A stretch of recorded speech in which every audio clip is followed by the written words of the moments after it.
welcome to Filthy Casuals, a podcast about video games hosted by three very kind and extremely knowledgeable boys. Thank you very much for joining us. My name is Tommy Dasilo, and with me, as always... G'day, Tommy. It's Ben Vanel here. I'm kicking off this episode with another drink review. It's another crazy gamer drink. This week, I'm taste testing Mount Franklin Lightly Sparkling Lime Mineral Water. Don't mind the flavoured sparkling water. Yep, yeah. I wonder what our third co-host thinks of flavoured sparkling mineral water. Me, being Adam Knox, thinks, I think... Knox is doing this episode drunk, by the way. Yeah, I'm taste testing 6 pints. No, I'm completely sober and I have been for years. Yes. Yeah, years. Wow. When was your last drink? 1978. Wow, that's a long time ago. Yeah. You should see my AA chip. It's one of my hubcaps. It's a big one. I don't like the taste of the Mount Franklin flavoured sparkling waters because they're a little too weak for me. They are very weak. I'll give you that. Just enough taste to be annoying. You know when like music is on slightly too low and you can't quite make it out, and so it's more irritating because your brain can't quite latch onto it. Now that I agree with. This is the flavour version of that. I don't, because it's also water. I would rather just have water though, or give me Right. a lime tasting drink. If you go half and half, then who's happy? I had a version of this, different brand, that was like the same. It was a lime mineral water, really limey, and I hated it. You always going on about how you hate limeys. Those fucking limeys. You're always talking about it. This is just right for me. Okay, Yeah. a weak man. Can you remember what the brand of lime sparkling water you had was? Gatorade. Bit strong. It was Cotties? something. Because I've been a big fan, and I'll be devastated if this is the one you don't like. Yeah. And this is a product review Okay. from me on the pod. I want everyone to Sure. head out. I don't know if you can get this outside of Australia. Head down to your local supermarket. Folks, get your hands on a big bottle of Waterford's flavoured sparkling water, Tahitian lime flavour. Tahitian. Now, look, I don't Surely know. a lime's a lime. I don't know where Tahiti comes into it. No. Well, I mean, I'm At guessing all. that's where the lime is from. Yeah. Hey, Thomas. But surely that lime Hang on. Huh? Hang on. I think we're about to be rocked by a bombshell announcement. I'm sorry to break You're this to you. shitting me. That is the exact one that I hate. You're shitting It's me. the exact one. It's I'm- too limey for me. I don't think I've tasted that one in particular, but I think I'm with you, Tommy. Yeah, okay. If it has flavour to it, then it'll be good. It's very tart. It's like It's it tastes lime a bit, flavoured. It tastes sort of citrusy. You're a tart. It's too much for me. There's what's the F? The brand that starts with F. Fuck, you don't know anything. You don't know the names of anything. Can't wait to hear your video game review. Oh God, Little Plumber. I've got Too to many look it up. graphics. I don't know. Many graphics. All right, what about this? I'll get a bottle of Waterford's Tahitian lime. Yeah, and that's a good I'll have it idea. here for the pod next week. And Sure. Knox, you can give us the deciding vote. Absolutely, because I like even a San Pellegrino, which is the flavored ones. Yep, Right, yep. yes. And they're Yeah, barely a mineral water taste at that point. It tastes like a soft drink, like A the blood orange. blood orange Yeah. San Pelli goes off. Yes, It's yeah. amazing. All right, my friend, fish you- and chip shop does them. Yep. And every time I go there, I say, "We're chucking a blood orange." Oh, go yes. What Oh, kind yes. of what kind of highfalutin fish and chip shop It is is this? too That's stocking fancy. blood orange Yeah. San Pelli. Yeah. Wow. It feels weird to order fried stuff from there because they do legit like fucking salmon and greens. Right. And I never eat that dog shit. Yeah, most of them you're lucky if they've even got a Fanta in the fridge. Yeah. Nah, man, this place is crazy. You can buy alcohol and take it with you. Oh, at really? the fish and chip shop. Interesting. You That can is walk rare. away with it. Okay. That's rare that you can get a bottle and take it off It's cheap premises. too. The Waterfords in terms of intensity Not of that I flavor, would touch the stuff. it's slightly below that of the San Pelli. Okay. The San Pelli would absolutely blow Brendan's brain off. Brendan Vanel. I don't mind being Brendan. Actually, that didn't land too poorly. I can't find the one that I like, but it starts with an F. It's like Fanta. No, Four cowards. It's not Mount Franklin either. Flavorless. But it's great. It's like a LaCroix. Is that how you say LaCroix? I think it's LaCroix? LaCroix. LaCroix? Is that it sounds French, so I'm gonna LaCroix sounds like how the French would say it. It's on a I probably LaCroix. no. I think it's LaCroix actually. Now LaCroix? that I think about it. Yeah. LaCroix. LaCroix? I have I no would idea what you're talking about. I would try. Yeah. Let's just cover our bases and say every possible pronunciation. LaCroix. Because there will be an American listener going LaCroix. berserk at the moment over Yeah. this. Right, and is that their one? That what? Their mineral water? No, that's a good one. That's a Yeah, good right. one. But Big that- brand in the States. Yeah. I feel like the one that I can't remember the name of that starts with F that is like, Frentel? Yes! Yeah. Thank you. They're the cheapest big packs of bottled water that you get at Yeah. the Woolies. Oh, Yep, yeah. yep, yep, yep. Okay. So But they they- do a good flavoured sparkling, you're saying? The perfect balance, Okay, in well, my opinion. all right. Zero flavor and 100% water. Fill it from the tap. Okay, so if you can get one of them Yeah. and bring that Yep. in next week, Yep. and then I'll get a Waterford's, and we can pit them against each other. So happy to judge Knox this contest. Yeah. blind taste Yeah, test absolutely. like the old Pepsi ads. Okay. I'm Alright. so afraid of drinking a liquid without knowing what it is when you've put it in front of me. But I'll do it if there's a chance that I'll get a lovely bit of mineral water. Yeah. Yeah. Favorite drink now as an adult. Favorite little Same. treat. Yes, Yeah, me same. too. Yeah. I mean, yeah. it's cordial, but I've grown up because my branding is different now. Yep. Yeah. No, completely on the same page. Mm. Yeah. Oh man, I'm excited for this, Knox. You're in for a treat. Either You're gonna way, love this Tahitian lime, my I'll friend. need Yuck. I'll need something to, like a palate cleanser in between. Yes, I was thinking that. You can't have them one after the other, Nah. really. I don't know Yeah. if just water will do it And either. certainly you can't Yeah. have Tommy's one first because that's so overpoweringly, grossly flavorful. But then that- I'll know. No. I've got to have like something with like a very different flavor to Yeah. water Different consistency, in between. maybe. I guess so. Maybe I just got Yeah. to bite on a chicken Just maybe leg a in s- between. a white, Small creamy volume. sort of- I cannot believe you. Your response, I really thought you were deliberately setting us up for that. No, I no. thought we were doing a bit. I was serious.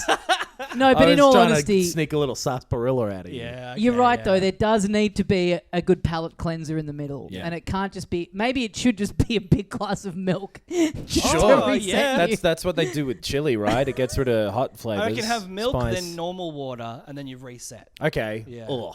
Yeah, Ugh. it's not ideal. Yeah. No, but then I would worry We'll about. figure it out in between now and next week. We'll take suggestions, I guess, if people have done this before, perhaps. Have you ever run a taste test before? Yeah. Let us know how we should do this. One of the deliberately least flavorful drink. Like it is meant to be Almost mild. just water. Yeah. All right. Well, strap in for that one, folks. It's Yep. going to be a big week next week. We're gonna decide what the best color is: beige or cream. So we got a few games to review this week, actually, and we are, as we've been saying for a little while, we're going to do a big spoiler-filled wrap-up of our thoughts of Kentucky Route Zero. Now that we've all finished it, we're going to be doing that at the very, very end of the episode after we've signed off and everything. Yep. So A stick around sealed for that. section Yes. is the branding. Yes. Yep. Stick around for that if you want to hear that. But if you don't want to be spoiled, if you haven't played that game, then don't stress. You're not going to accidentally hear anything that you don't want to hear. But if you haven't played Kentucky Route Zero, I reckon you should. Yes. If you haven't, don't. If you think there's a chance you might play it, Yeah. I reckon don't go. Well, I don't care. I'll just listen to the spoilers. It's No, all no. story. It's Yeah. essentially a play. Yeah. Like Yeah. it is a virtual play. Yeah. Don't listen to the spoiler thing unless you've played it and want to hear us talk about it, because Yeah. I think we'll be going in depth, but we Yeah. haven't done it yet, so maybe we'll just scratch the surface and Yeah. it'll be disappointing.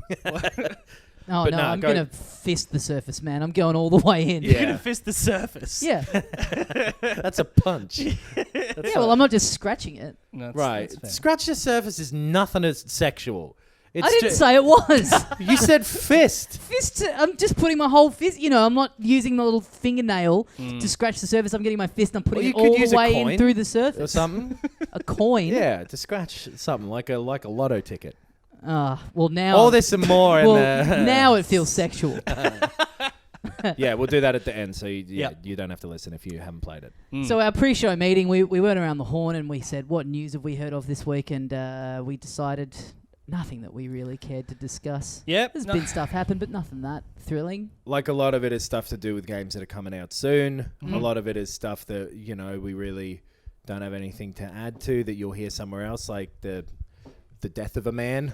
Yes. The guy who came up with the Konami code, he died, and that's sad. But what are we gonna say? Yeah. The only one thing was that Xbox announcement. They kind of detailed some more stuff about the Series X, kind of specs and stuff like that, which don't mean a huge amount to me, honestly. No, yeah. They said roughly twice as graphically powerful as a One X and 4 times the processor speed of the original Xbox One, which was notoriously weak. So 4 times doesn't sound like that much. Yeah. It sounds kind of like the step up from an Xbox One to a One X, up from a One X. Right. If that makes sense. Sure. Even dumbing it down to like 2 times or 4 times, like it's hard to picture that. Exactly. In real terms, like what does that mean? It doesn't literally make it that much faster. Are there going to be 2 Master Chiefs now? Is that what they're talking about? Or is it Master's Chief? Yeah, it's probably Master's Chief. Yeah. Yeah. Fuck that type of pluralization. It's funny. Inspectors General. What's that other one Adam's they've got Knox. over there? Yeah, exactly. Adam Znox. My favorite game. That would be cool if your last name was Znox. Oh, it'd be Would it? sick. Started with a Z and finished with an X. What a cool surname. Yeah, King Oh. of Scrabble. Yeah. Absolute King of You Scrabble. can't use proper nouns in Scrabble, for one thing, so that points you out as the Scrabble pauper that you are. Well, Adam, there's nothing proper about you. The other thing they kind of expanded on was the fact that developers have the option to allow for a game that's purchased for an Xbox One Yes. to carry on ownership over to a One X and a Series X and get that updated version of the game included in. So Cyberpunk 2077. Yeah, that's right. That was cool that they Yeah. said that. Yeah. That if you own it, if you own the original day one when it comes out, when they do get around to like an upscaled, upgraded version, you'll just have that. And Yeah. so that'll be it'll be coming. I don't know if they said that it'll be like at launch, but there will be an upgraded version of Cyberpunk 2077. That was just an example game, or Yeah. like CD Projekt confirmed that they'll be doing that. They've just kind of said, when Yeah. that happens, you'll have it. You'll get it.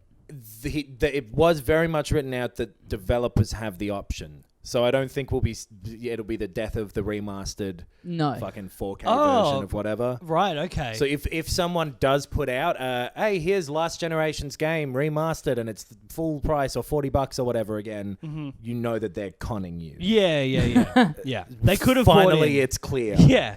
Yeah, okay. But yeah, it was all pretty straightforward stuff. There was a detailed kind of list posted on their website, but none of it was too exciting, and it's kind of stuff I feel like they've said before, but just a little bit more detail. It's weird, you mentioned, Tommy, before we started recording, the run-up to both of these new consoles coming out.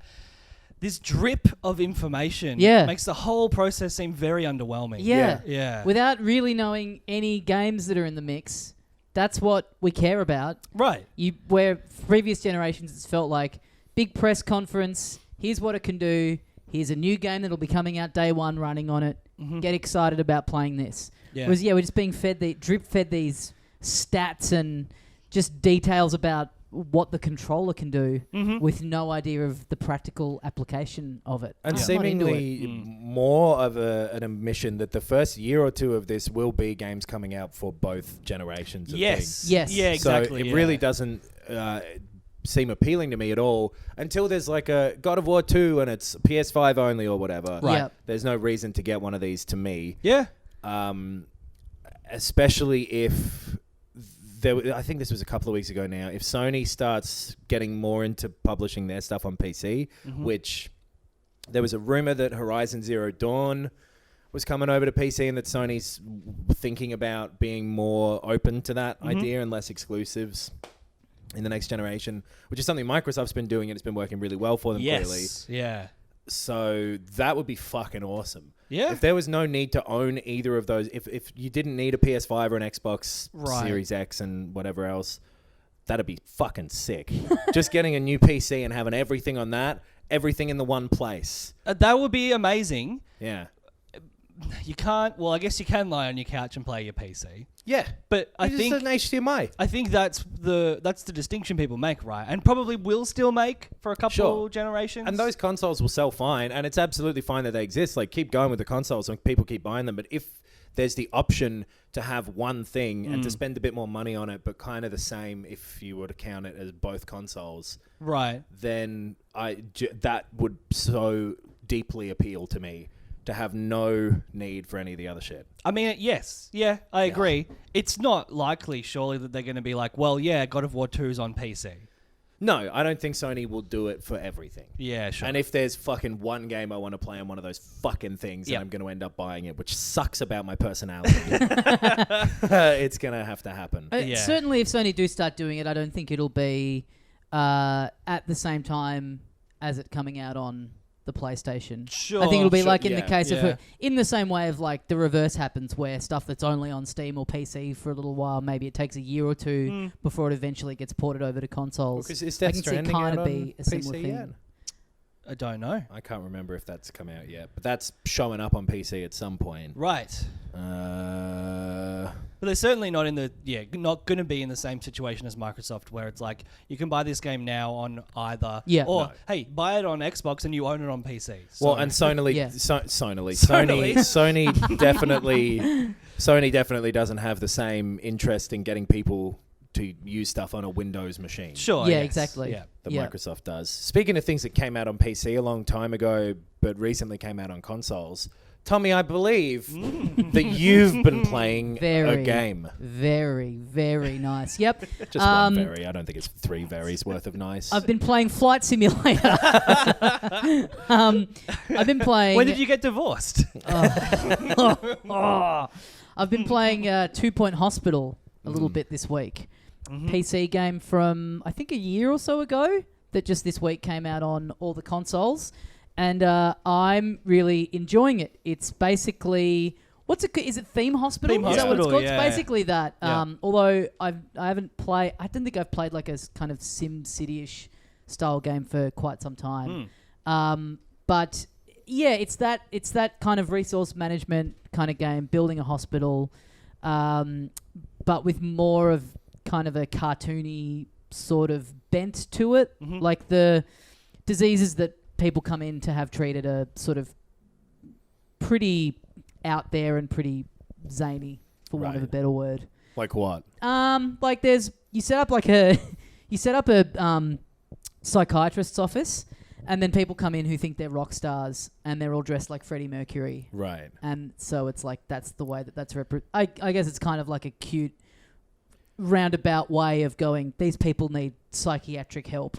Right. Instead of the game having to make it too real world and potentially that makes sense. Full on. And I mean, I get you're dealing with sickness and hospitals and stuff, but it's and just turning it into a silly game. So yeah, the people have like lightheadedness and there's like balloons attached to their head and stuff like that. Right. Yeah. This sounds identical to Theme Hospital, and I quickly Does it do the same thing? Googled I think both it's of the them. same people who Right. worked on both. That makes sense, because like in Theme Hospital, there's a disease called bloaty head. You've got a swollen head. King Complex, where you impersonate Elvis Presley. Okay. How times have changed. Like alien DNA. Like it sounds, and it would make sense if it's the same company. Now people impersonate Freddie Mercury or Rami Malek. if you have Rami Malek disease and you poorly impersonate Freddie Mercury. Thank you for saying his name, because I was like, Taron Egerton? No, that was Elton John. Fuck. But yeah, I started playing it last night and very quickly got sucked into it and spent most of my night playing it. So it's like, you start off with this one block and you kind of... It's got a really great sort of tutorial system, like the way it kind of holds your hand and guides you through in the beginning phases, because there is a lot going on. And there are sort of things going on in the background that I don't quite understand how I could prevent them at this stage. So early on, almost Ben Vanel style, Yes. playing Fire Emblem. Yes. A lot of my patience kicking the bucket. Okay. You've got a bit more of an excuse when they are patients at a hospital rather than students at a school. I expect those people. I don't know. Let's agree to disagree. Yeah, like, I've got it all set up. I've got enough beds. I've got enough staff. But I think I'm hiring the wrong staff, because you can kind of browse through, like, which staff members are better at which and stuff. So I haven't quite got my head around, doing the management thing of, okay, I need to put this person in here because they're better at that and these people are coming in with this. The hospital does get pretty busy pretty quickly, so there is a lot to... And looking at the screenshots and stuff, I was like, I don't know how I'm going to go with this. It looks very overwhelming, Right. and it is, but it does settle you in very nicely. Right. And you're progressing, and it gives you like objectives in each hospital to clear, and then you unlock a new one, so you can then move and start fresh on this new one, and kind of you unlock stuff in the new one that you can then go back to the original ones that you've got on the go and kind of add. So the only way to like fully progress and get your original hospitals to the best level they can be at is to go and unlock this new equipment and whatever Right. in the further on ones, and then go back and add them in and all that kind of stuff. I'm assuming that there's some level as well with this where you can't be on top of everything at once. Right. I think I sort of learning that that's part of it. Like, Right. yeah, you can't play it perfectly and have no one in the hospital die. Like, people are going to come in, and there is like a degree of randomness, I think, in the way the patients come in, and it'll tell you like percentage chance of being cured. Yeah. And all that kind of stuff when you kind of hover over the patients. It is very much like, I mean, better playing it on a PC for sure. Like the fact that you're having to... Hey, how are you controlling it? Mm-hmm. How are you controlling it on the Switch, I'm guessing? Yeah, on the Switch. Yeah. Just moving a cursor around, or Moving a cursor around, and then Right. opening a menu on the left by pushing the Y button. You know, just different... Constantly having to kind of look but you know, each little menu that you can go into permanently has the little button that you push to get to Right. it. So it's not like Right. you can ever get too lost. But there is still a lot of like not fully being as fluid as you possibly could be if you were playing it on a PC. Yeah, But right. there's really no way around that because it's a port of this style of game to a console. Sure. And keeping that in mind, they still have done a fantastic job in getting it as good as it could be on a console. But nothing's ever going to compare to being able to have a mouse and very quickly and fluidly kind of, you know, zip through all of it. Yeah, the style of it's great. I really like the kind of the silly look of it. The music's really good. It's got like a hospital radio station that's kind of constantly playing ads and has talkback and stuff on it. That's not. I'm not finding it funny, but I'm also not finding it too cringeworthy. Mm-hmm. Like it's not like you know.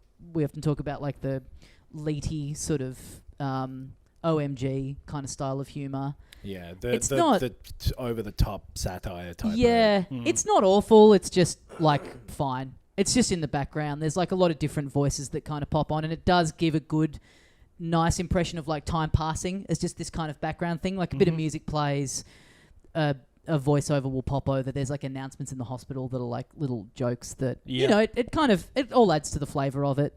Yeah, I'm really really enjoying it. I got hooked on it pretty quickly. Haven't played a resource management style game in a long time. Yeah, really recommend it. Nice. It's fun. I think you guys would like it. So it is developed by the same company as Theme Hospital, Bullfrog. Yeah. And I looked at some screenshots. It basically looks like a high definition remaster of Theme Hospital. I remember it being just described as a sequel, basically. Yeah, at the time. yeah. And I love Theme Hospital. I can happily echo that recommendation if it's at all the same, which it looks like it is. Yeah, just getting stuck on the loop of like getting the and you know falling into you know early on. I feel like with these games you have your budget and you're sort of like trying to play it a bit safe, and then you start to feel like I'm never going to run out of money. And then I started going pretty wild, and all of a sudden my hospital was like $40,000 in debt because I was just hiring like the most expensive doctors, just building and building and building and building. Yeah. And not earning enough to get out of that debt because you earn money every time someone's cured. Yeah. So just not earning enough to get out of that, like, so going like, all right, I guess I got to sell some of this equipment, fire a couple of people to get myself back up out of the red, but just all those little mechanics of like, yeah, okay, now I've got this room, this is all clicking along, and now my money's gone up, so I can do this. Yeah. God, it really is. And then, hey, now you've unlocked this new area, so you get blank slate. You go start completely all over again. You're gonna have different equipment. It's it's really addictive. Yeah. And a really good.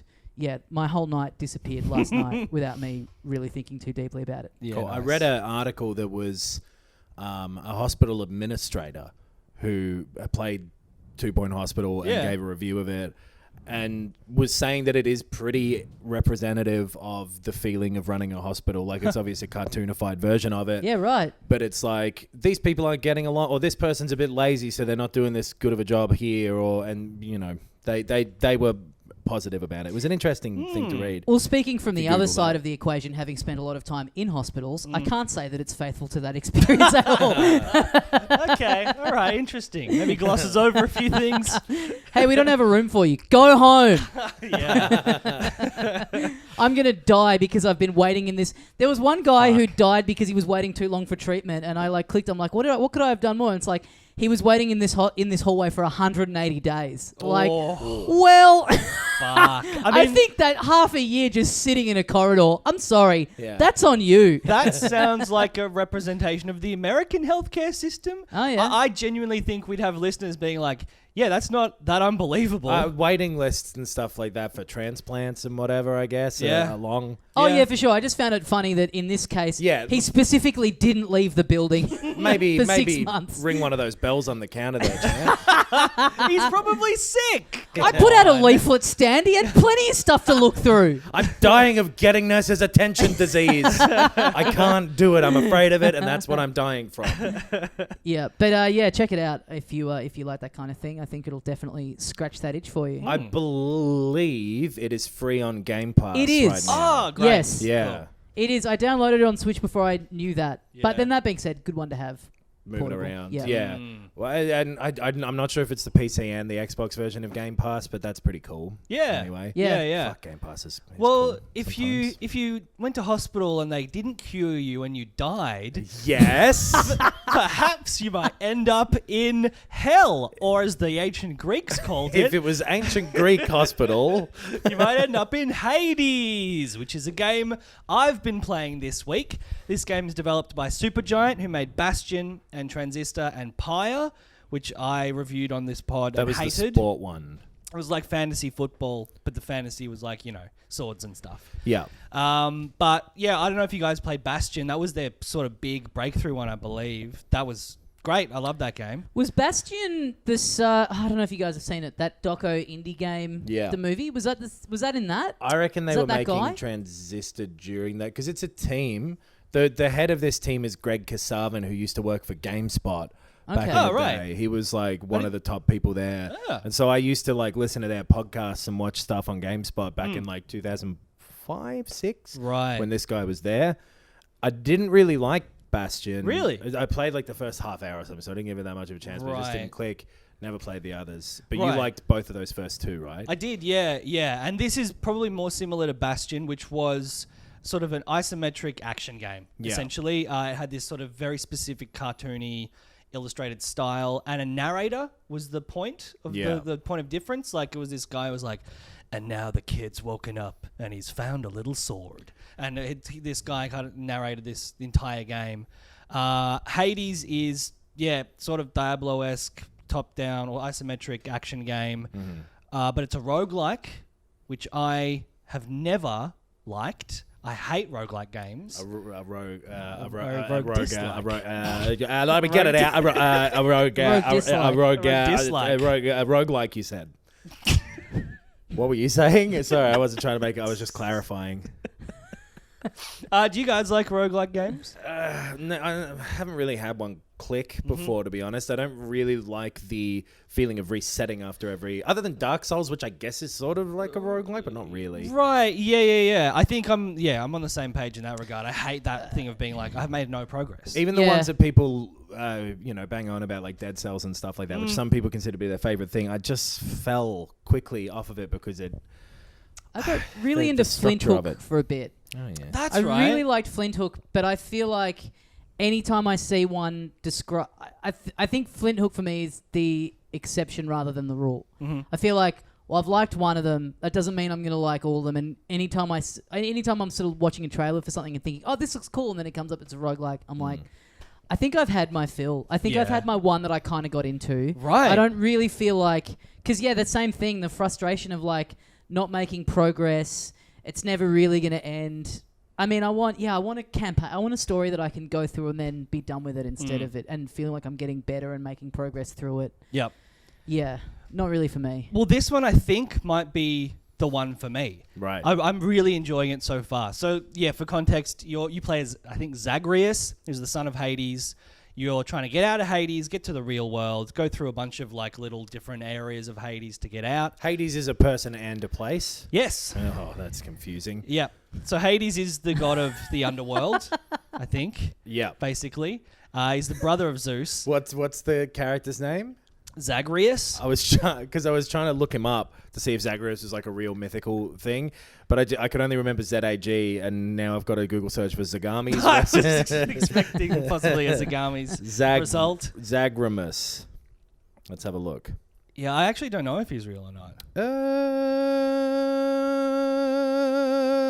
There's a restaurant called Zagrum in Quebec. I can't find him, but anyway, it doesn't matter. I suspect he's not. Sure. He's sort of just like your generic young tough dude, and he's like, "Hey, Dad, I want to get out of Hades and go do some stuff." As Yeah. little Nicky. Yeah. You think I want to do things normal like I'm Zigremus, but I'm not. I'm Zagremus. I go the other way. That's me. You start at sort of like you start in Hades, which is sort of your home base. Yeah. You've got your own little bedroom with like a mirror, which is sort of where you level up and stuff. There's a few little guys dotted around, like the Nyx, the god of death, or the god of night, and like Achilles. What's up? is there. I'm Nick. I'm the god of death. Yeah, little I know Nixie. it's Nick's with maybe an X. But Certainly it is. sounded like Nick is. Adam Nyx. Adam is Nyx. Who you would be. What if I was Adam Zenix? Even better, Even right? better, Tommy? I reckon. I reckon Yeah, a even lot better. Yeah, King of Scrabble would you be your god power. Yeah, Achilles is there. He gives you some tips, but basically every time Don't let him get the heel. yeah, Don't know if this will apply to you, but I'm telling you. you head out into the world. The combat is very reminiscent of like Diablo. Okay. It's basically clicking, constantly clicking. You got like a dash on spacebar, so it's dashing, clicking. A couple of specials. Dasher, Vixen, Donna, clicking. Donna, clicking. And you basically enter a room. There's a certain random kind of enemy. You got to kill that enemy. Once all the enemies are gone, you get a little power up usually. Get to the next room, etc. After like 5, there's a mini boss. After like 10 or 15, there's a world boss basically. Right. And then once you beat the world boss, you go to a different kind of world. So the art style is slightly different. The atmosphere is slightly changed. But annoyingly, even if you get to that new kind of world and die, I was hoping that would be a little checkpoint. It's not.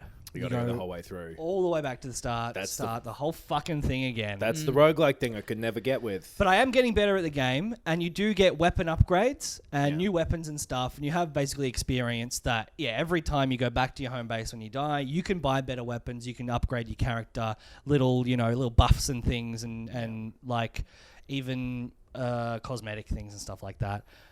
It's, I think, the basic format of a roguelike. Yeah. I don't think it's doing anything innovative with that format. It doesn't sound like it. But I think I just like the style. And I think the combat is extremely fun. It's very, very fun and Moorish. And Diablo 2, clicky, fun sort of combat. Mm-hmm. I guess that's going to be the thing with that type of game, right? Is if you like the specific Mm.30-second Yes. gameplay loop thing, Yep. then you're going to like it or not. And it is really a very, very fun gameplay loop. That like combination of like basic attacks, little specials, and the dodge thing. It is very Dark Souls-ish. It's just rhythm and hitting a lot and moving around constantly. A little bit Zen state kind of thing. Yeah, absolutely. Is it the same kind of art style that they generally have? Like that Yeah. hand-drawn-y kind of...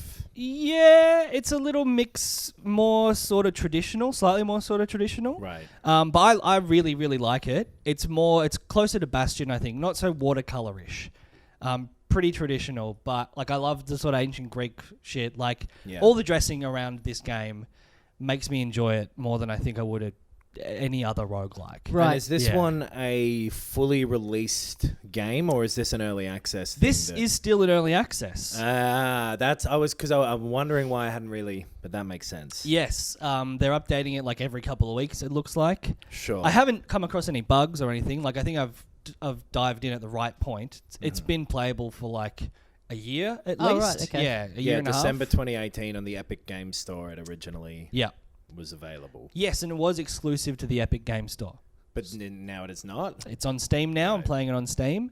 But But yeah, I'm really enjoying it. It feels like a fully fledged game. It feels like it's been released. Great. So I have no qualms in recommending it. Right. If it sounds like you'd like it, it's really really fun. Just even the definition of what early access means anymore is so all over the place depending on the... Yeah. Because this says it's releasing at the end of this year, but even if it were technically released now, it's not uncommon for a game to do a year of updates going forward. Completely, so what's yeah. the difference between this and that? And if the updates are like minor or almost unnoticeable for someone like me, because I think it has been updated while I've been playing it, then yeah, you're right. It's just like a patch update that you get on a console game and have absolutely no idea what it even changed. Yeah. But yeah, Hades is very, very fun. If you like the combat loop that it presents, then you like the game, and I'm really enjoying it. Cool. Yeah. I think that's it. Like with Flint Hook, I just liked I just liked the feel of moving around in that game. Yeah.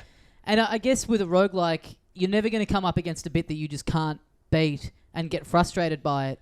So sometimes Yes. it's like the dying and resetting. It's easier to just stay stuck in it. If you like that loop, it's easier to stay stuck in it for hours at a time. Sure, Because you're never going to get up to a bit where you're like, I'm not as interested in this bit, or I just can't clear it, so I'm getting frustrated, so I'm going to put it down. Sure. There's less issues with stepping away from it because you're like, okay, well, it's going to be the same thing when I go back to it. Yep. I think there's maybe some issues with going back to it. Like right now, I'm like, well, I could go back to that game and play it, and I'm going to have to play the exact same thing again.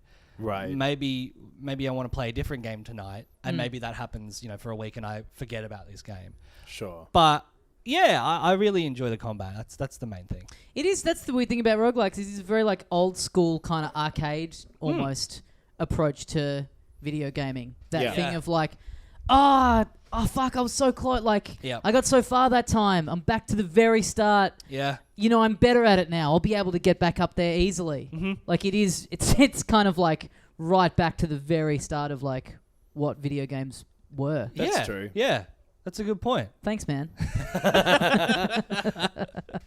Something that purports to be the future of video games also released. Well, actually, like 13, nearly 2 weeks ago now. Yeah.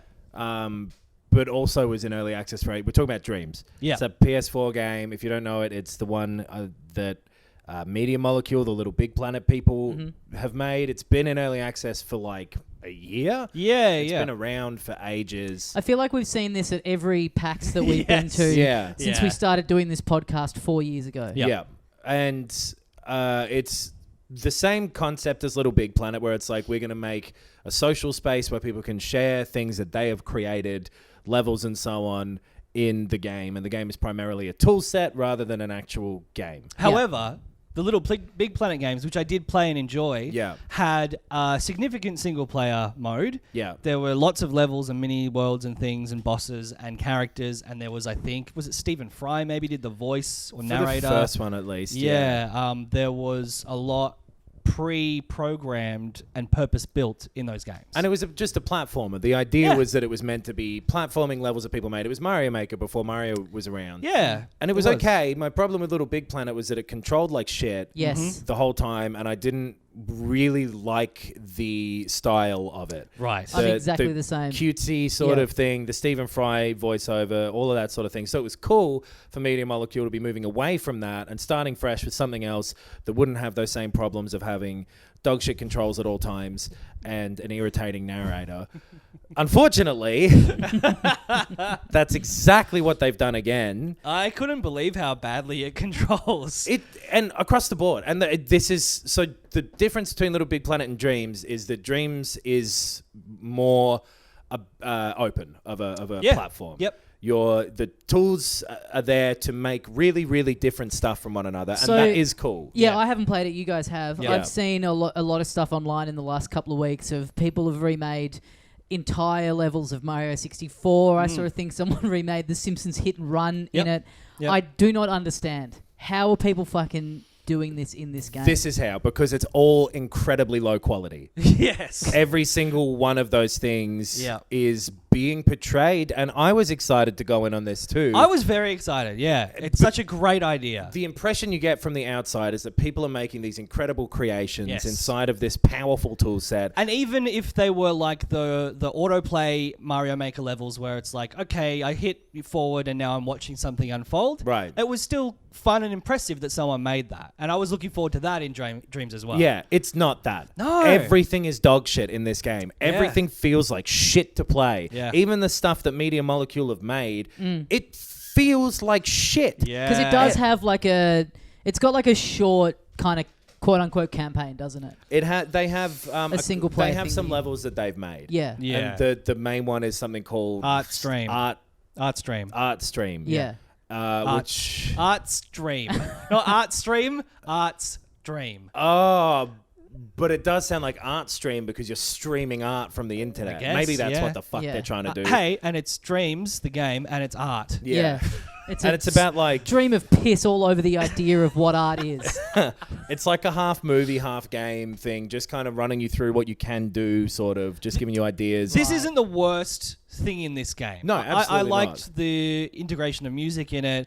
The like visual direction is nice. It's pretty artful. You're like this blues musician who's Yeah. down on his luck and all this stuff. And then you go into these other scenarios, and it's like an interesting thing, but it is with their full ability of the people who made this tool set deliberately making something to show it off at what they consider to be its peak capacity. Yep.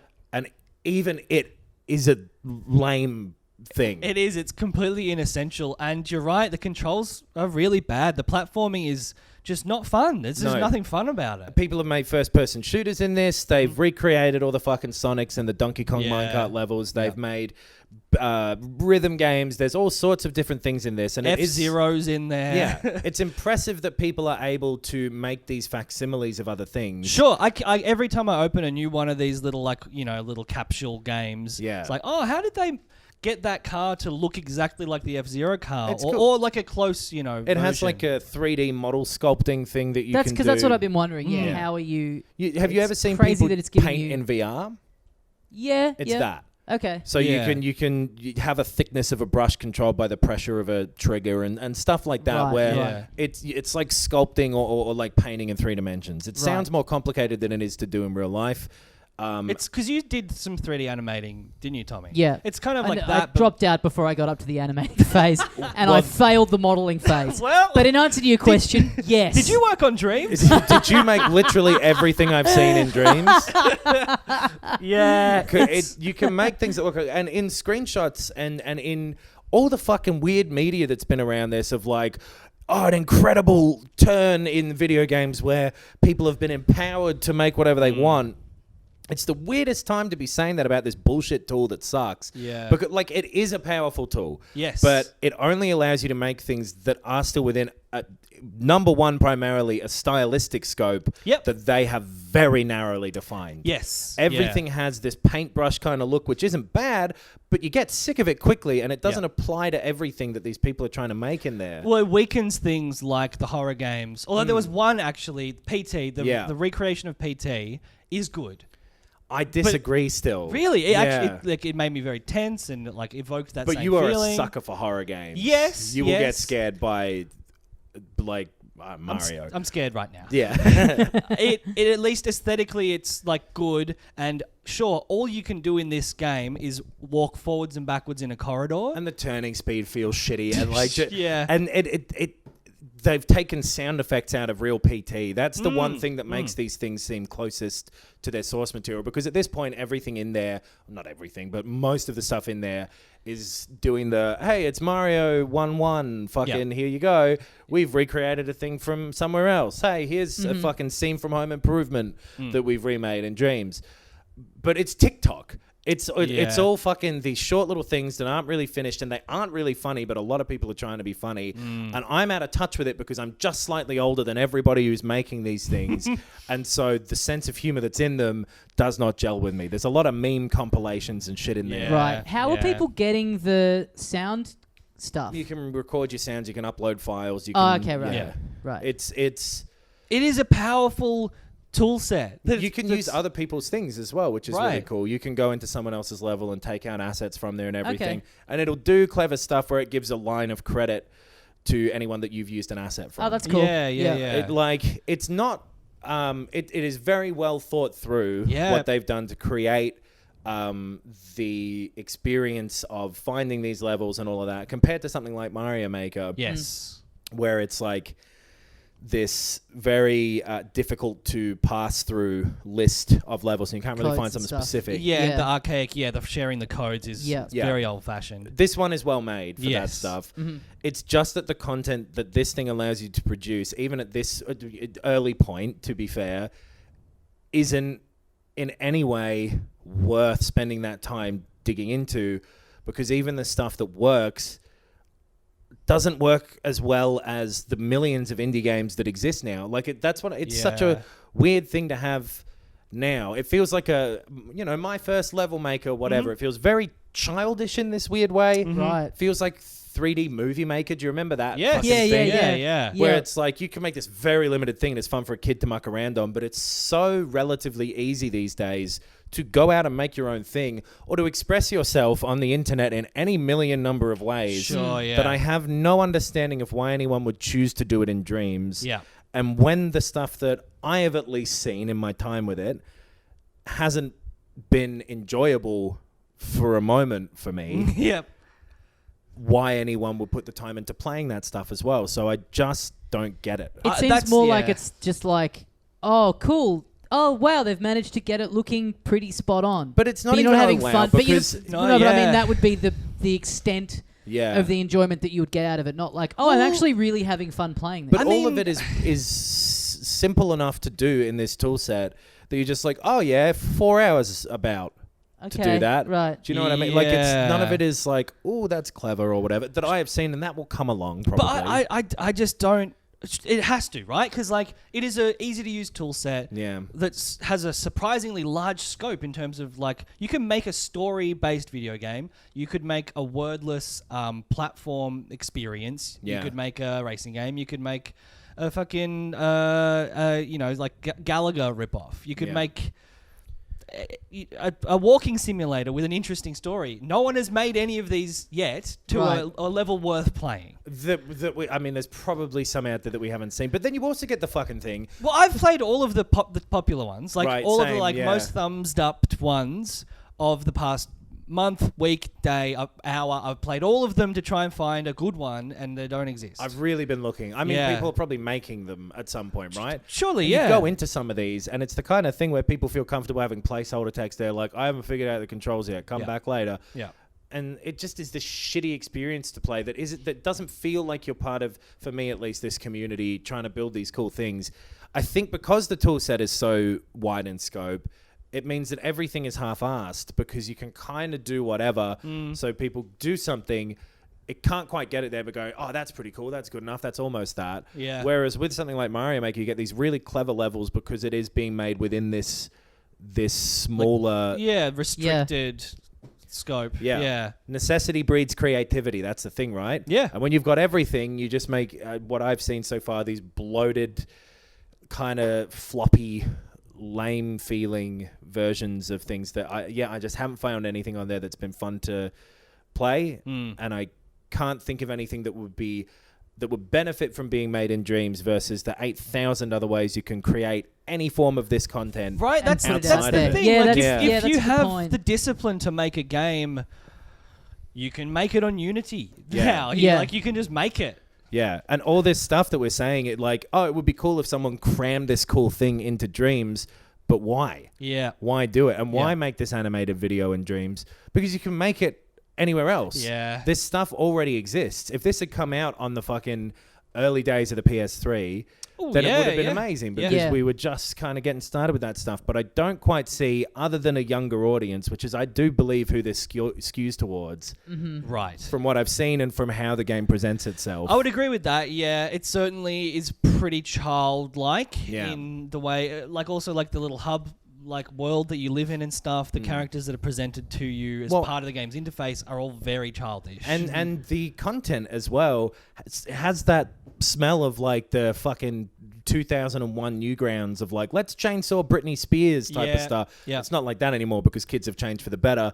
But it's like, here's Spider-Man farting or whatever. Yes. Here's, Shrek's a pirate today. It's all Yeah. this brilliant stuff. It's weird because what it presents in its own, the Media Molecule stuff, like there's one thing where it's called like dash something. Yeah. What is it called? Is that the car one? Or like the space car one? No, it's where you play as that dumb triangle. Oh, yeah. And you just have to race around a track as fast as you can, and like sometimes you got to hit boosters, and sometimes you're like going on a little shortcut, and you're like bouncing on things. And you're just trying to do it as fast as you can, like this little loop. Or like you're this duck in a shithouse platformer. Open this fridge and there's a bubble inside, but none of it means anything because it's not a real game. And or like the Ancient Temple one, like Escape the Ancient Temple, and it's like, well, you're just controlling this little guy around these like completely unimaginative platforming levels, and these are made by the developer. Yeah. And even though you can edit the controls, it all feels loose and floppy. Yes. If you're creating something, you can say what momentum you want things to move at and whatever. Right. Have you guys spent much time at all with the creation side of it? How does that feel to do? I know, like, as we've talked about, none of us are like super into the idea of spending hours creating things, but not in this fashion at the very least. What's that? What's the interface and everything of it like? It's pretty much what you would imagine it to be. So you're flying around in a 3D camera. It's got shortcuts for moving around quickly. You can create your 3D models or take someone else's, and it's pretty intuitive. Okay. It gives you a long enough fucking tutorial so that you get it all. I've only played the tutorial. I only had yesterday to play. It's 5 fucking, it's not that long, but it's a long, and the voiceover lady is so fucking obsessed with this game that it feels weird that the developers of this game have gone, you can create anything. Right. Yeah, that's this true. is an unlimited and that already kind of made me annoyed because I was like, oh, well, shut up. Nothing's revolutionary anymore. Stop writing your own fucking bio when I've already bought the game. Yeah. Yeah, that intro really does build it up to be the next big thing in gaming. Fucking Noel Gallagher just going like, this is the best fucking song in the world in between every goddamn song. So I don't quite get what niche it's filling. You're absolutely right. Like, other than a 12-year-old's pastime. Yeah. I mean, not that if you're fucking 50 and you enjoy it, that's fine. But I'm just saying, it appears to be purpose built for young children. Yeah. I think. Yeah. I mean, you could maybe see someone fucking around with it and making whatever they want, making a little story. Maybe they've never thought about game design before.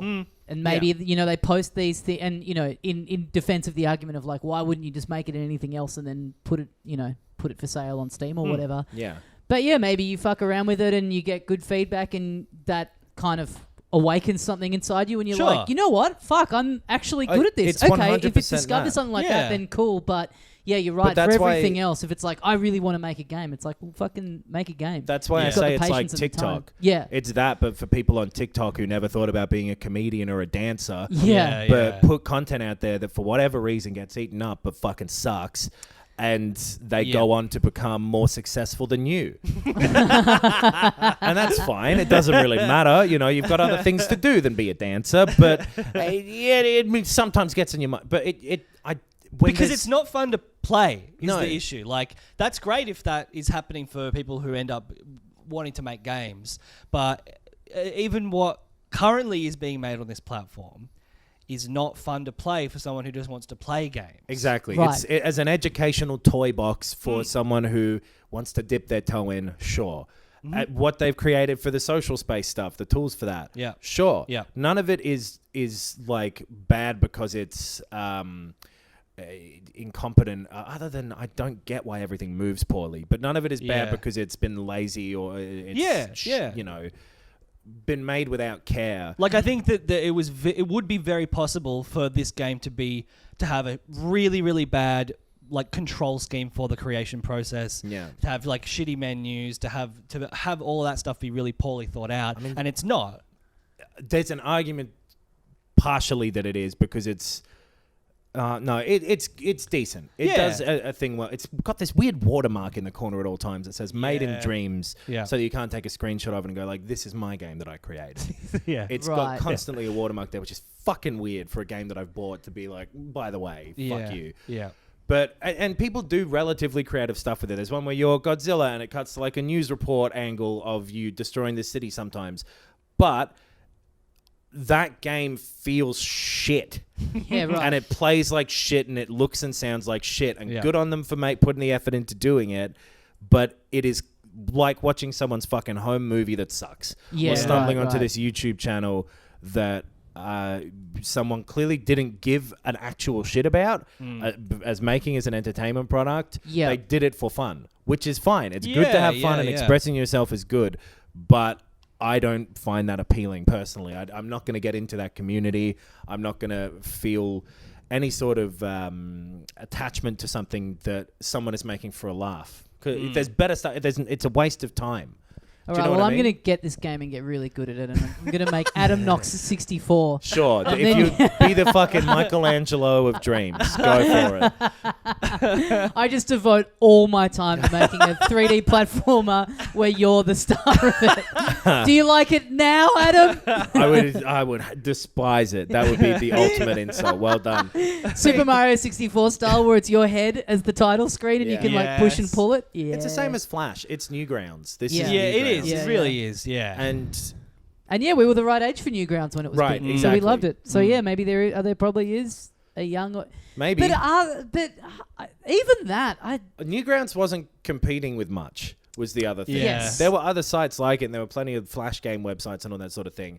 But that was the thing. I can And this is imagine- competing with so much shit. yeah, I can imagine a kid just thinking that this was lame. Yeah. Having not played it, like just the idea of like, no, I don't want to make my own game. I want to play Call of Duty and mow people down. Yeah. Or even if they want to make their own game, do it. There's so many ways to do it. Yeah, if they these- want to make these- their own funny videos, do it. These all feel like they were made by bored 15-year-olds who gave up and went and did something else for the rest of the Right, day. right. Yeah. Right. And I can't see it having staying power when it is competing with the entirety of the internet and the unbridled creativity that is possible on there. This machine seems purposeless. The closest I had to enjoying one of these was someone made Journey again with different landscapes and different levels and stuff. Yeah. And it was the exact same character model. And there was like silent with some music, and you followed a butterfly, a little glowing butterfly around a sandy landscape. And it's like, if that's the best thing that's in here, and it's a facsimile of a good game that I didn't even love. Yeah. Why? Why am I turning this on again? I'm sure there's some decent fan fiction out there. Sure. I'm not Yeah. personally going to spend the time reading it because there is stuff that has had more effort put into it. I think it's that it, and I know this from the experience of having been the person creating something that is low effort. If you are watching something low effort, you question why you're spending more time paying attention Right. to it than this person seemed to put in to creating it. Yeah. Right. Yeah. I just it hasn't hit any of the content. It hasn't hit with me. Well, Yeah. boys, in terms of expressing yourself, the old Zoom HN6.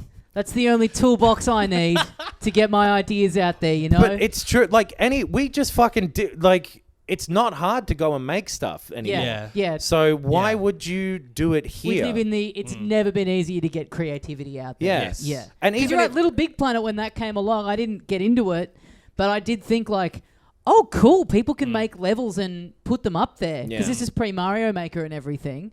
I thought it was, I wished that I was more into how it felt and played Yeah. and the style of it. I wasn't into any of that at all, but I was like, this is really interesting. Like I wish, and like a well-rendered like game-making game. Yeah. Was cool. Like it was pretty innovative. Well, Yeah. and it still could be, to be honest, but this Yes, hasn't done yeah. it because the level of quality that seems to be possible at this point is low.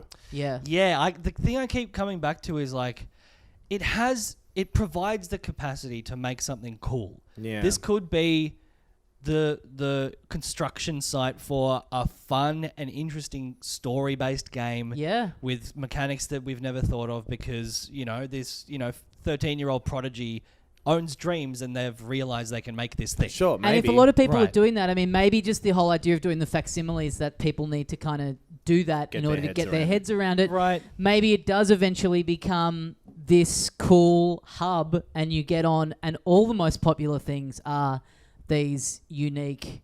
You know, if it could end up happening, but Counterpoint it's to hard that, to know. I am of the opinion that we are giving it too much credit, and that it, even though you can make good-looking, well, not even good, but like detailed models, and you can hypothetically do all this stuff, it isn't actually possible in this thing, because if it hasn't been done even close yet by anyone Anyone including in the world. developers, Yeah. Yeah. and it Good has point. been available for people and in early access for a long time. Maybe good this point. isn't the tool set that it appears to be. Maybe Yeah. it isn't actually capable of making anything worthwhile. Because Yeah. from what I've seen, which is a lot of what's on there, none of it has been good. Yeah. I mean, yeah. And even if it was, I agree, can't agree. imagine that there's a time difference in making it for real, in quotes, with some more powerful thing, or, you know, like Unity or whatever, versus making it with this. I can't imagine that to create something of the same level of quality, which is kind of the point, right? That it offers any benefit. It was such a strange experience playing this. I put a good few hours into it yesterday, and the entire time I was thinking like, it's actually kind of intuitive how they've done this aspect of this game, or moving around the screen, or picking up this object, or Yeah. this interface is good. All the lists of the games are really well set out, and the little options you can have every time you click into one. That's really smart. Everything about this is presented in a really intuitive way. And every game I played, all I could think was, what is the point of this? Yeah. And why am I playing it? Yeah. And none of them were fun. Yeah. Yep. None of them were fun for me. None of The, it. the only challenge was how bad the controls were. In a similar way to in each of the games, they all felt Yeah, quite yeah. similarly floaty and weird and sloppy and dodgy. Just weightless. Mostly just weightless. And Yeah. across different genres, there are shooters, there are platformers, there are racing games, there's whatever, Yeah. and none of it works. right. Yeah. It's that, whatever it is about simulating weight and gravity and physics in a game, that must be very, very hard to do, because it's not done in any of the games I've played in No. Dreams. Well, how much control do you get over that? Because I imagine that's something I where... think heaps. Re- Yeah. Really? You get to Okay. control the momentum and the fulcrum of a jump and all of that The sort of shit. inertia and gravity and all, and But weight and But stuff. there still yeah. must be the default something- settings in it, I guess, Yeah. or Yeah. whatever they whatever starting point they are giving you to leap off of clearly isn't correct. Yeah. Yeah. I suppose. But Yeah. even if it all worked, I don't quite get what the benefit of this product is versus the entire point of the internet, which is freedom of expression in so many ways and so simply Yep. and across all And these open different source mediums. and like free, like you can. I'm pretty sure you can learn and use Unity for free. I'm not sure, but possibly. I think I've looked into it at some point. And if you wanted to make a funny video, you can do a million of them in different ways. Like, Yep. it's not hard to create things now. So maybe I'm being unfair to it, because the point is that they've tried to make it easy, and they've made it easier, I guess, than downloading Unity. Sure. But also it's within this enclosed system that doesn't appeal to me personally. Yeah. So if you're a kid, this could be a really fun toy. Yes. If you're not, and if you're hoping to, have some experience, I don't know what I was hoping for, to find higher quality games than this, I guess. Yeah. There's Just, I guess we just probably in the back of our heads thought, oh, this would be like Mario Maker, probably. yeah. But with some different kinds of games. But And I- it's just not.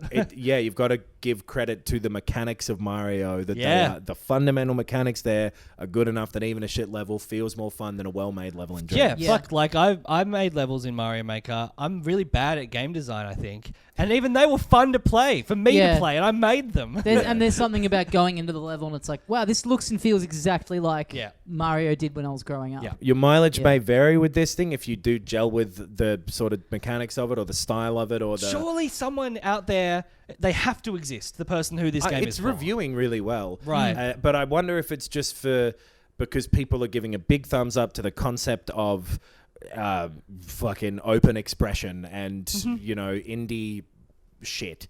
Right. Being able to create things without being a big fucking EA. Blah. I guess, I feel like it's that concept that is getting traction. Wow, the first person who puts loot boxes into their level in Dreams. King. Fuck.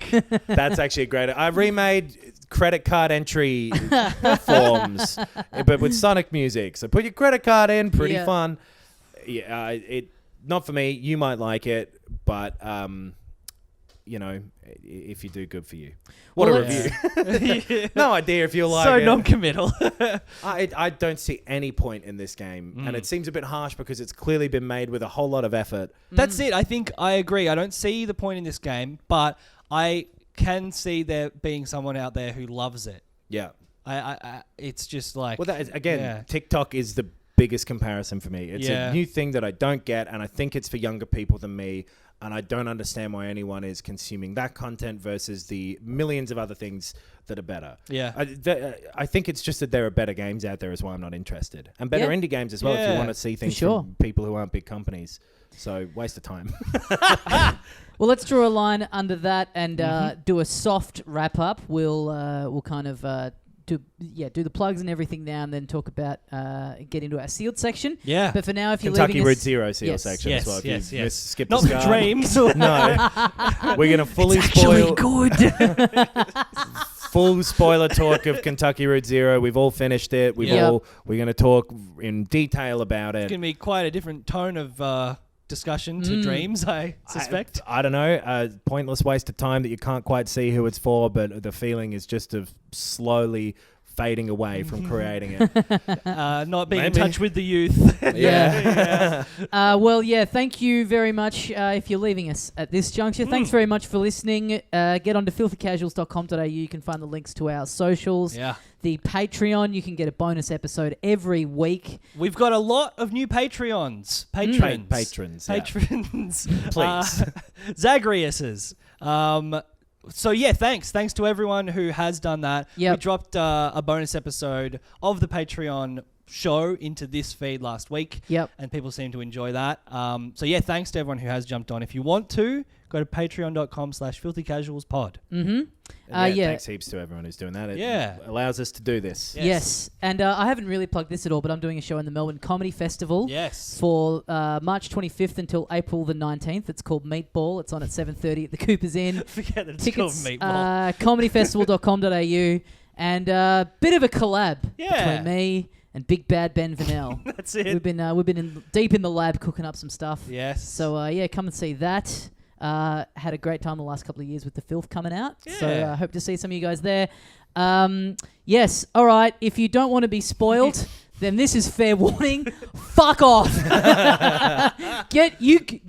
Yeah. Go on. Go get. play Go on. Kentucky Get. Route Zero to completion because it's fantastic. Yes. And then come and join us here. Full spoilers ahead From this point on. in the sealed section. Oh yeah, we're in the sealed section. We can talk about Kentucky Route Zero without anybody finding out. Good to Hell be yeah. back. What a game. Welcome to Sealed Section, boys. Welcome. Yes. What was the last one we did? Fucking Doki Doki Literature Club, right? I'm pretty sure. We did one on the Patreon for the TV show Watchmen. Okay. And we were recording at my house, and I had to go and Yes, sit that's right. outside on the front stoop and wait Yep. for you guys to finish. And Yeah. Yes, yeah, and your flight's got And while I cancelled. was out there, I got an email that my flight to Honolulu the next day had been cancelled. Yes. You got kicked out of your house and Hawaii. It was a hectic 10 minutes. Yeah. Yeah. But boys, I finished Watchmen, and boy, oh boy, what a series. Fuck, Watchmen and Kentucky Route Zero, both 10 out of 10s for me. Yep. I'd agree. This was a fantastic game. Yep. So how did you guys all play it? What was the process? Because I basically bought it once the fifth one had come out and played it over sort of two and a half weeks, sort Yeah. of one act and an interlude per night with some breaks in between the nights. Yep. I was sort of doing that. I kind of think at one point I went about a week in between. Right. And then there was one that I was trying to do an act in one sitting, and then there was one that it just was getting too late. And The it's kinda fourth one? It might have been the fourth one. I think it Right. was. Yeah, It was I kind of pretty finished it long. off. The river in one? Yeah, the river one. Yeah. I think I kind Right. of had to finish a bit of that off the next day, which I was annoyed by because chucking this bad boy on at about 10 p.m. Yeah. A very great twilight. I think And that's like exactly the time of day I was playing it as well. I was I went to literally Perth in the- having dreams that flowed on from what I just played. Yeah, in this. right. Because it's such a surreal fucking thing. I'm playing it in exactly the same way as you two guys. yeah. I got so engrossed by every part of this game that I played that it infected my brain in an exhausting way, sort of. Yeah. That I needed to process every act and stuff and couldn't just burn through it. Well, I A went big to- game burn through it. And I I can't went do to it. Perth kind of halfway through playing this, or kind of near the end of playing it. I think I had 2 acts left. The and I root thought- zero of Australia. And I thought, oh yeah, I'll knock this off on the flight there and Yeah, back. And yeah. then got on the plane and went, this doesn't feel right. Yeah. I need to be low lighting, telly, something about just doing it on a plane, probably being distracted by the food coming along. It just didn't feel right. I played it on Switch as well, and the text size on the smaller screen is not ideal. It's pretty small. Oh yeah, right. Because I played it on PC. Yeah. So I played it on PC. I didn't. Yeah. Always on a nice big screen, nice loud sound. Do we want to go through it from the start? Yeah, where do we start I think that's here? the way to do it. 'Cause Yeah. I'd it love to changes just so much. talk about every act and go through. Yeah. Well, let's look up. I'll get up a fucking. Yeah. Because the So first typically act, for me, not the sort of game I tend to enjoy. Right, Like, I have a hard right. time with these kind of visual novelty things. Yeah, sure. Find them a bit boring. I get easily distracted. I get frustrated by not really doing anything. And at no point was that a problem for me with this. Yeah. And it's interesting. Like it kind of really does. There are bits where you're moving around a lot, particularly at the end. So you do feel like you are, navigating a world and talking to people and stuff is happening. Yeah. But then, especially in the middle too, there are these huge chunks where you're not even moving a character. Right. For big chunks of it. Yeah, you are right. just scrolling through text. And I think that's interesting that it kind of doesn't... It's not too fussed with committing one way or the other to being like, oh, you're just scrolling text. Or you're always in an area that you're moving around and talking to people. Yeah. If it needs to just Deliberately- take its time and just scroll through text, it's like, all right, well, you're just going to have an hour where you don't move a character at all. Yeah. And then that final act where it's all about movement. But no, it like almost linear movement where you're just kind of going through this loop of. But we'll get there, I guess. Yeah. I like how much it does change it up without it feeling like it's kind of this forced set piece or whatever. Every different... Right, as in like sort of big third person action game. It's like, okay, and now this is the bit where it's like a cinematic, and you Right. ride the giant winged griffin, Or thing. like a gimmick where it's like, hey, you're playing as like in Mass Effect, that bit where you play as Joker to go through the ship. Right. It's like, bit different, huh? Sure. All the different things, and especially with the interludes, they seem so. They can seem very out of place or whatever at first, but they all fit, and they don't seem like they are being done as a gimmick at any point. Yeah, it's very Yes. organic. It's just doing whatever it needs to do to tell the story in that moment. Exactly, yeah. That's the focus of these three, I think it is, right, guys? They Yeah. are telling a story and exploring different ways to tell that story in a game. And like I think I've said this in our group chat, that the interesting thing about it, I think it would have driven me crazy playing it at each act at the time of release. Yes. With big gaps in the middle. 7 years. 7 years. Yeah. But I really like that by the end of it, by the final act, you can see that it actually being staggered, released over that amount of time. Like they have learnt a lot of new tech stuff. Yeah. And kind of what they're doing in the end bit feels so different to what they're doing in the first. And not like they're even showing off. They've just learnt over that amount of time. Totally. Like they're probably this is the best way to tell this story. And yeah. great, we can do it. Whereas if they were developing it all at once, it probably would have been a lot harder for them to do. Yeah, I think so. I think the way their writing as well Yep. evolved. Just like, I think I read an interview with all three of them where the guy who does the music, he ends up learning how to do some development as well. But I even think like the music, the way that is performed It's evolves. great. Yeah. Yeah. Well, because during the first act, so you don't do a prelude to the first act, do you? It's just act one, and then there Just after opens that, at each one. opens at the Gas At the station. gas Equus. station. Yeah. that's oils. right. Yeah. So I thought it was going to be, because you go onto that map after Equus Oils and everything. I thought the whole thing was going to be drive around this map, typical adventure game. Yep. Go find all this stuff. Yep. And the first act kind Sam of is. and Max hit the road style. Yeah, right. Totally. Exactly. It's like I thought each little bit of gameplay was going to be like a Monkey Island level Yeah. with just moving around the map in between. I'm Go so here, glad get that it's this. not.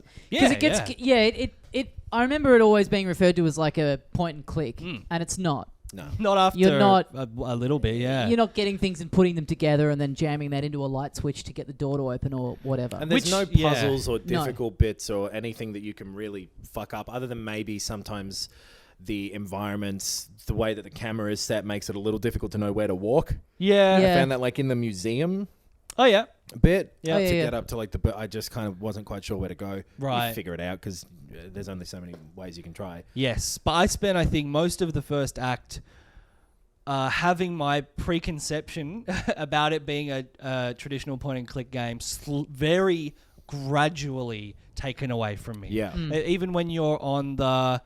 What is it, underground? It's like the little thing on rails. The the routes- minecart? Oh, yeah, yeah. It's like a little moving minecart. Yeah. Even at that point, and you're like, oh, maybe you can turn the track and go down this one. I Right. kept being like, okay, so I guess I'm going to have to like find something here that's going to unlock this thing, or I'm going to go down here. Why isn't it giving me the option to do any of them in any like order? I guess I just got to figure it out. And by the end, you're like, oh, there was no like specific goal No.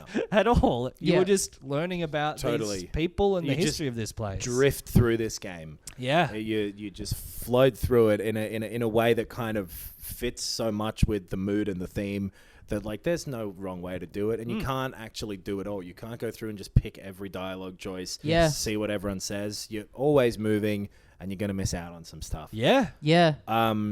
Less so in that first act. So yeah, you're Conway first. Yes. What do? You go to Equisoils. You talk to the old man. There's the weird ghosts in the basement. Yep.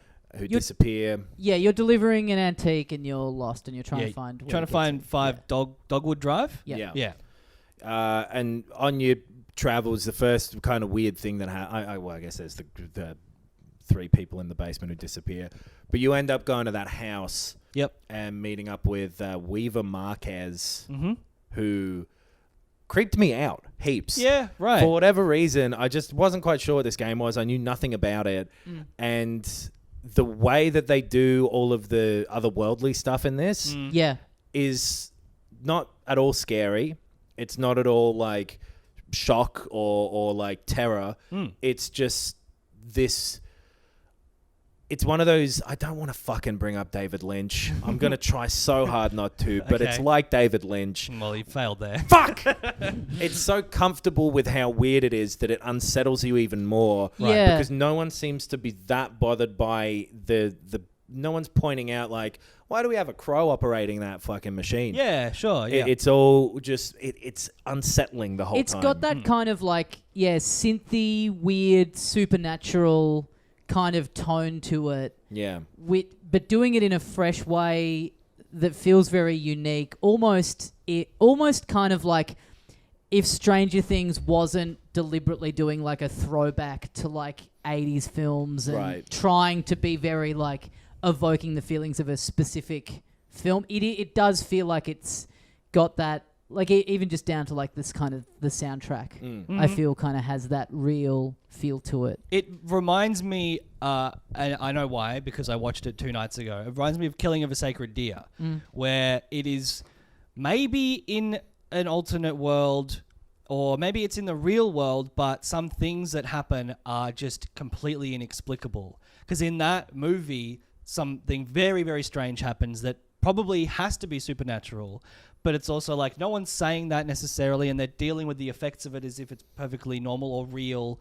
But the whole time, you just feel like something is horribly wrong. Right. Yeah, And that's there's something that is tragic that's happening or has happened or is about to happen, and you're not quite sure what it is. Yeah. But just everything is a bit fucked. Yep. And there's a mood that is very uncomfortable, and And I always find that stuff more powerful and unsettling than if it's... So what is it? It's like magic realism, where Yeah. it's Yes. like this is Yeah. all just taken as what?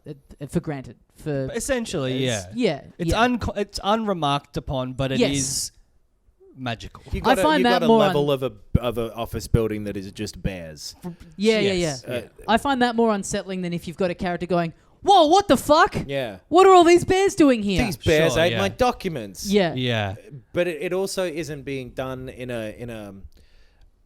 It's hard to express because it's not being done in a way that's like in your face and you're like about bears, and it's not the game and the characters and the mood aren't referring to the weird mood, and it's not even that. It's the pace with how the receptionist walks up to you Yeah. in that Yeah. office. Yeah. It's Yeah. the emptiness in some people's words versus the warmth in the main characters.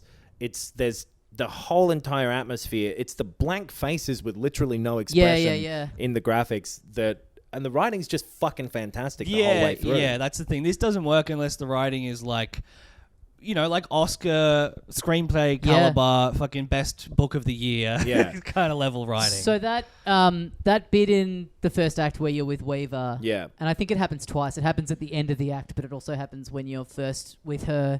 The camera kind of pans through Barn the at window, the back. yeah, and the score like really kicks up. That was the moment where I was like, I'm all the way in. Yeah. This is so cool Yeah. stylistically. If it's going to keep doing shit like this, then... And I think I played that bit, that first act, maybe in the afternoon because we were going to Right. do... I think we were going to do one of these at night and I Right. wanted to get to it quickly. But then from there was like, oh, I've fucked this by doing this during the day. This needs to... Right. This is a real yeah. nighttime exercise. I think I played the whole first act in one night, and it was night, and yeah, because it ends with zooming in on the TV.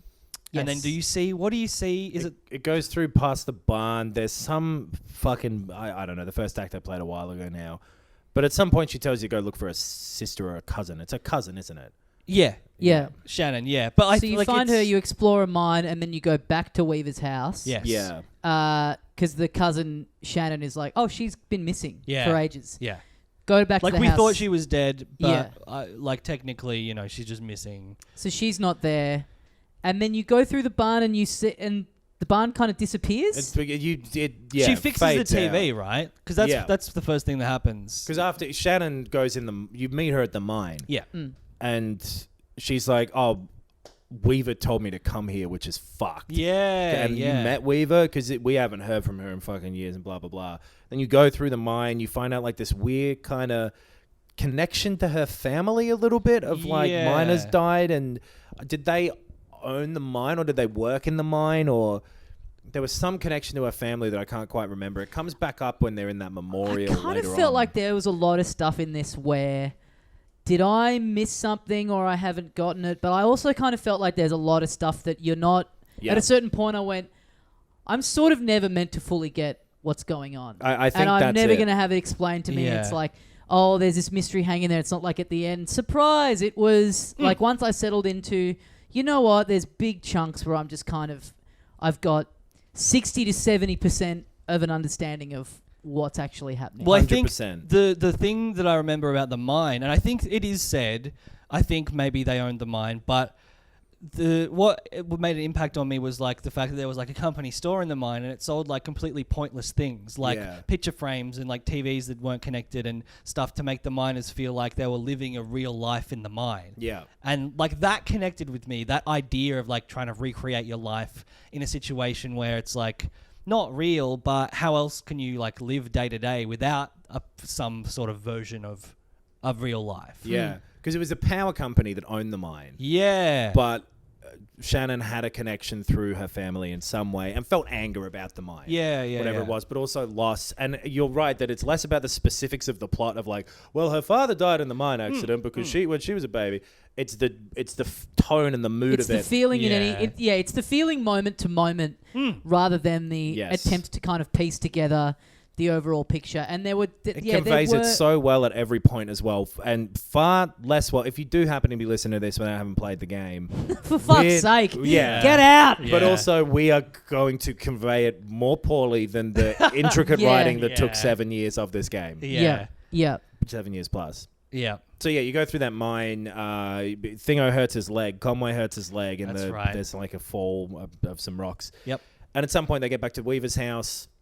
Shannon fixes the TV, kind of zooms in on Zero, and that's the end of that act.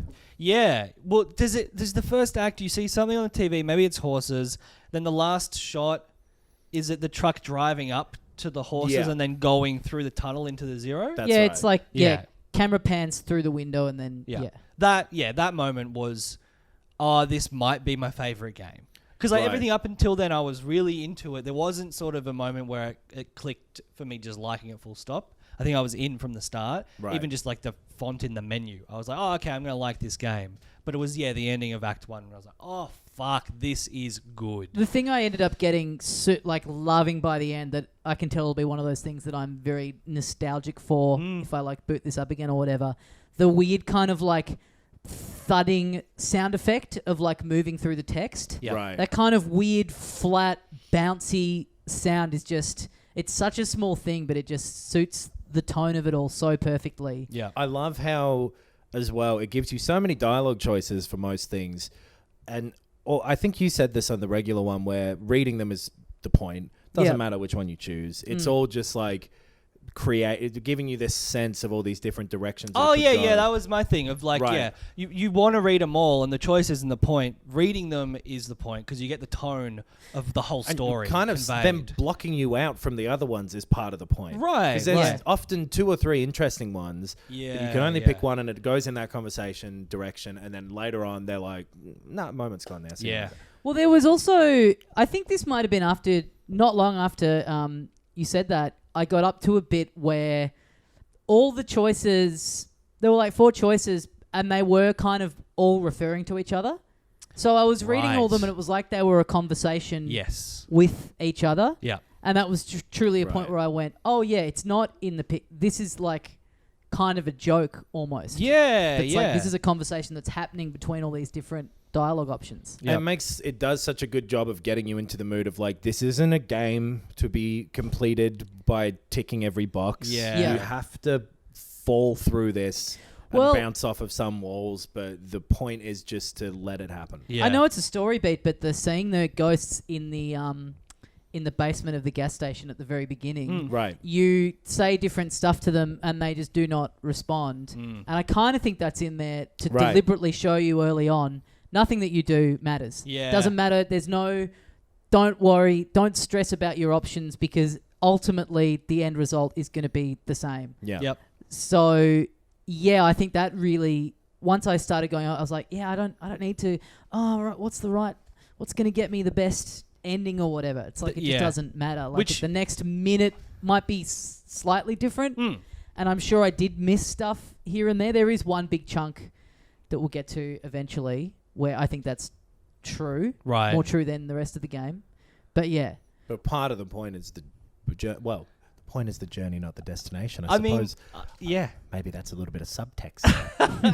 It's the perfect game where that, which is sort of a strange way to approach gameplay, also does perfectly reflect the philosophy of the game as well. Yeah.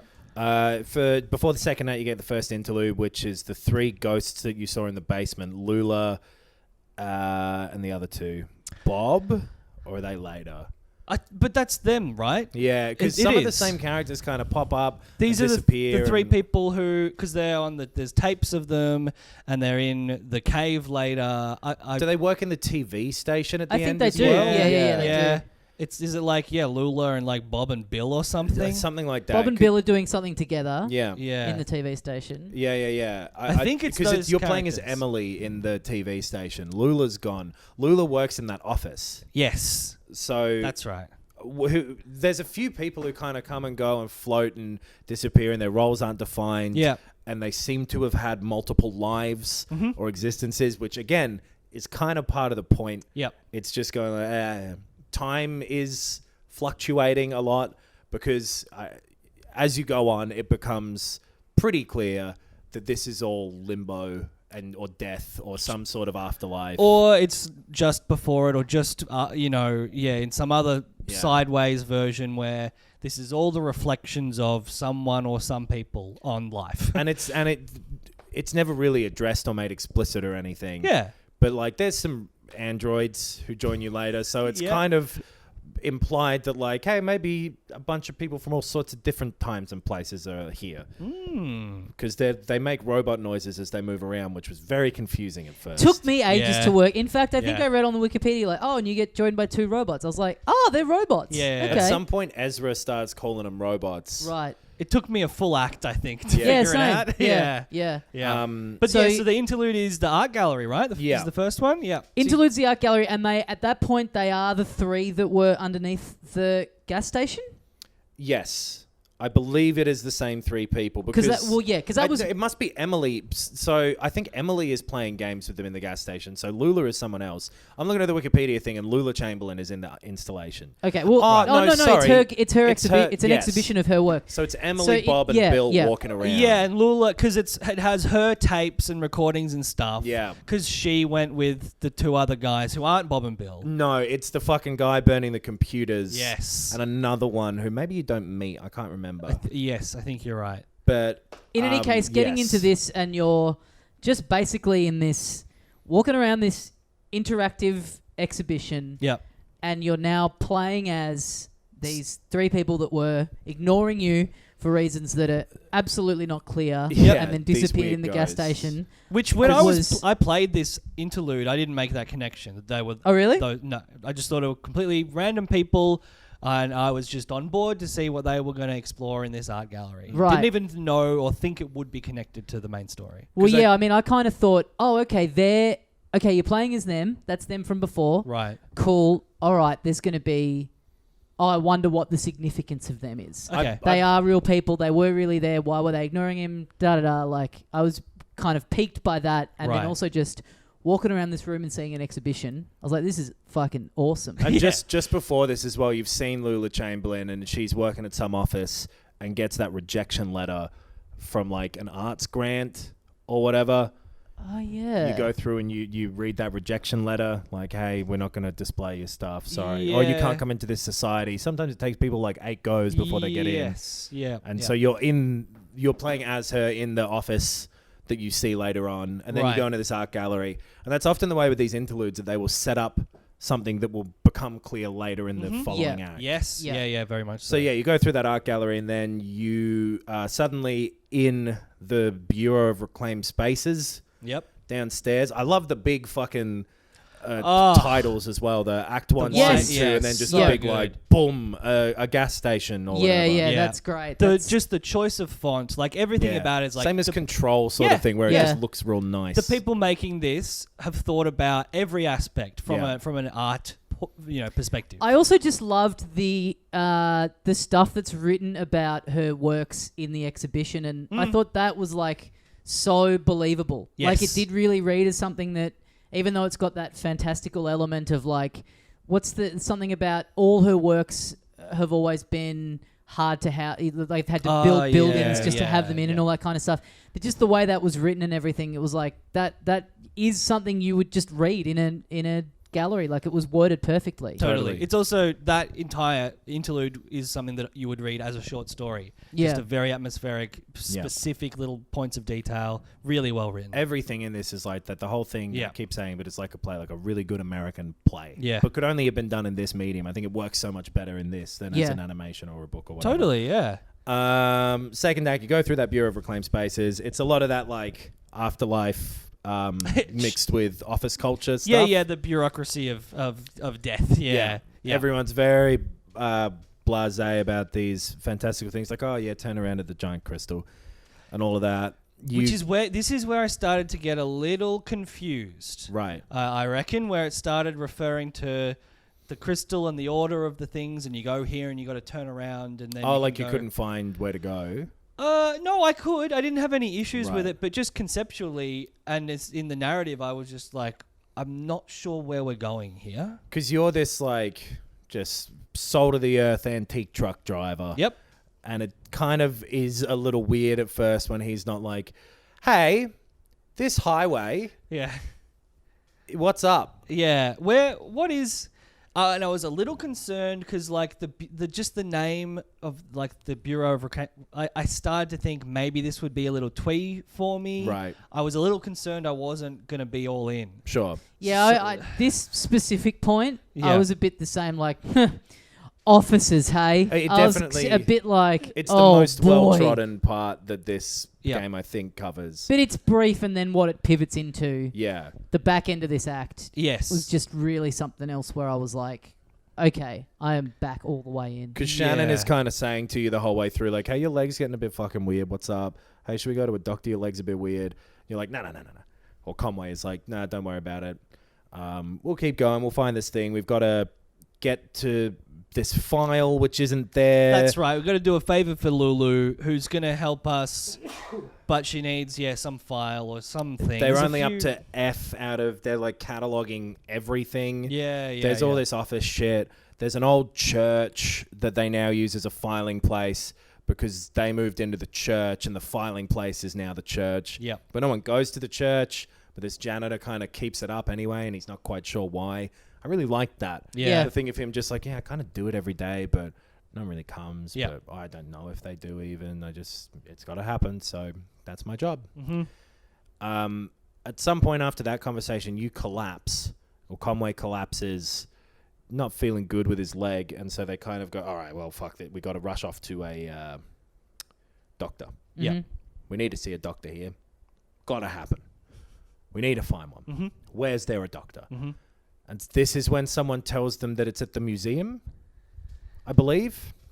Let me check on the Wikipedia page here. After a series of bureaucratic misdirections, Oh, boy. the three manage to meet with Lula. She informs them that the blah, blah, blah, the directions to Dogwood Drive aren't there. Receptionist at Bureau tells them Dr. Truman can be found at his house off the highway, but the house is now that museum of dwellings. Right. You go back to the highway, and this is when you go to that museum. And there's all the people living inside the museum. And this is the first time it really takes a different tone with its narration. Where as you're walking around the museum, and I loved this. Yeah, this was great. It's people talking about their visit, the people's visit, in the past tense. Yes. Yeah. So So they're you're- being interviewed about it down the line. By some unknown Yeah. kind of like interested party. Yeah. And the people who you are walking up and talking to in the museum are giving their impression of you Yes. to this future party. I thought that was so fucking And you're cool. still getting to pick Yeah. what's being said, which is so yes. bizarre. As like, all Yeah. these different characters, because you've been able to say some stuff as Shannon.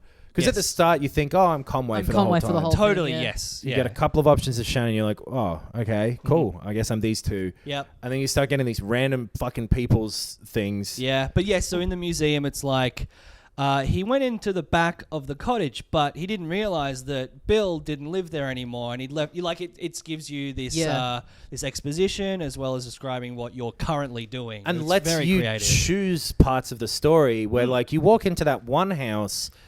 Did you get this as well? Where it's like there was a big, deep lake and a canal that he jumped down this tunnel into a lake, and it was dark and freezing, and he couldn't find his way back out.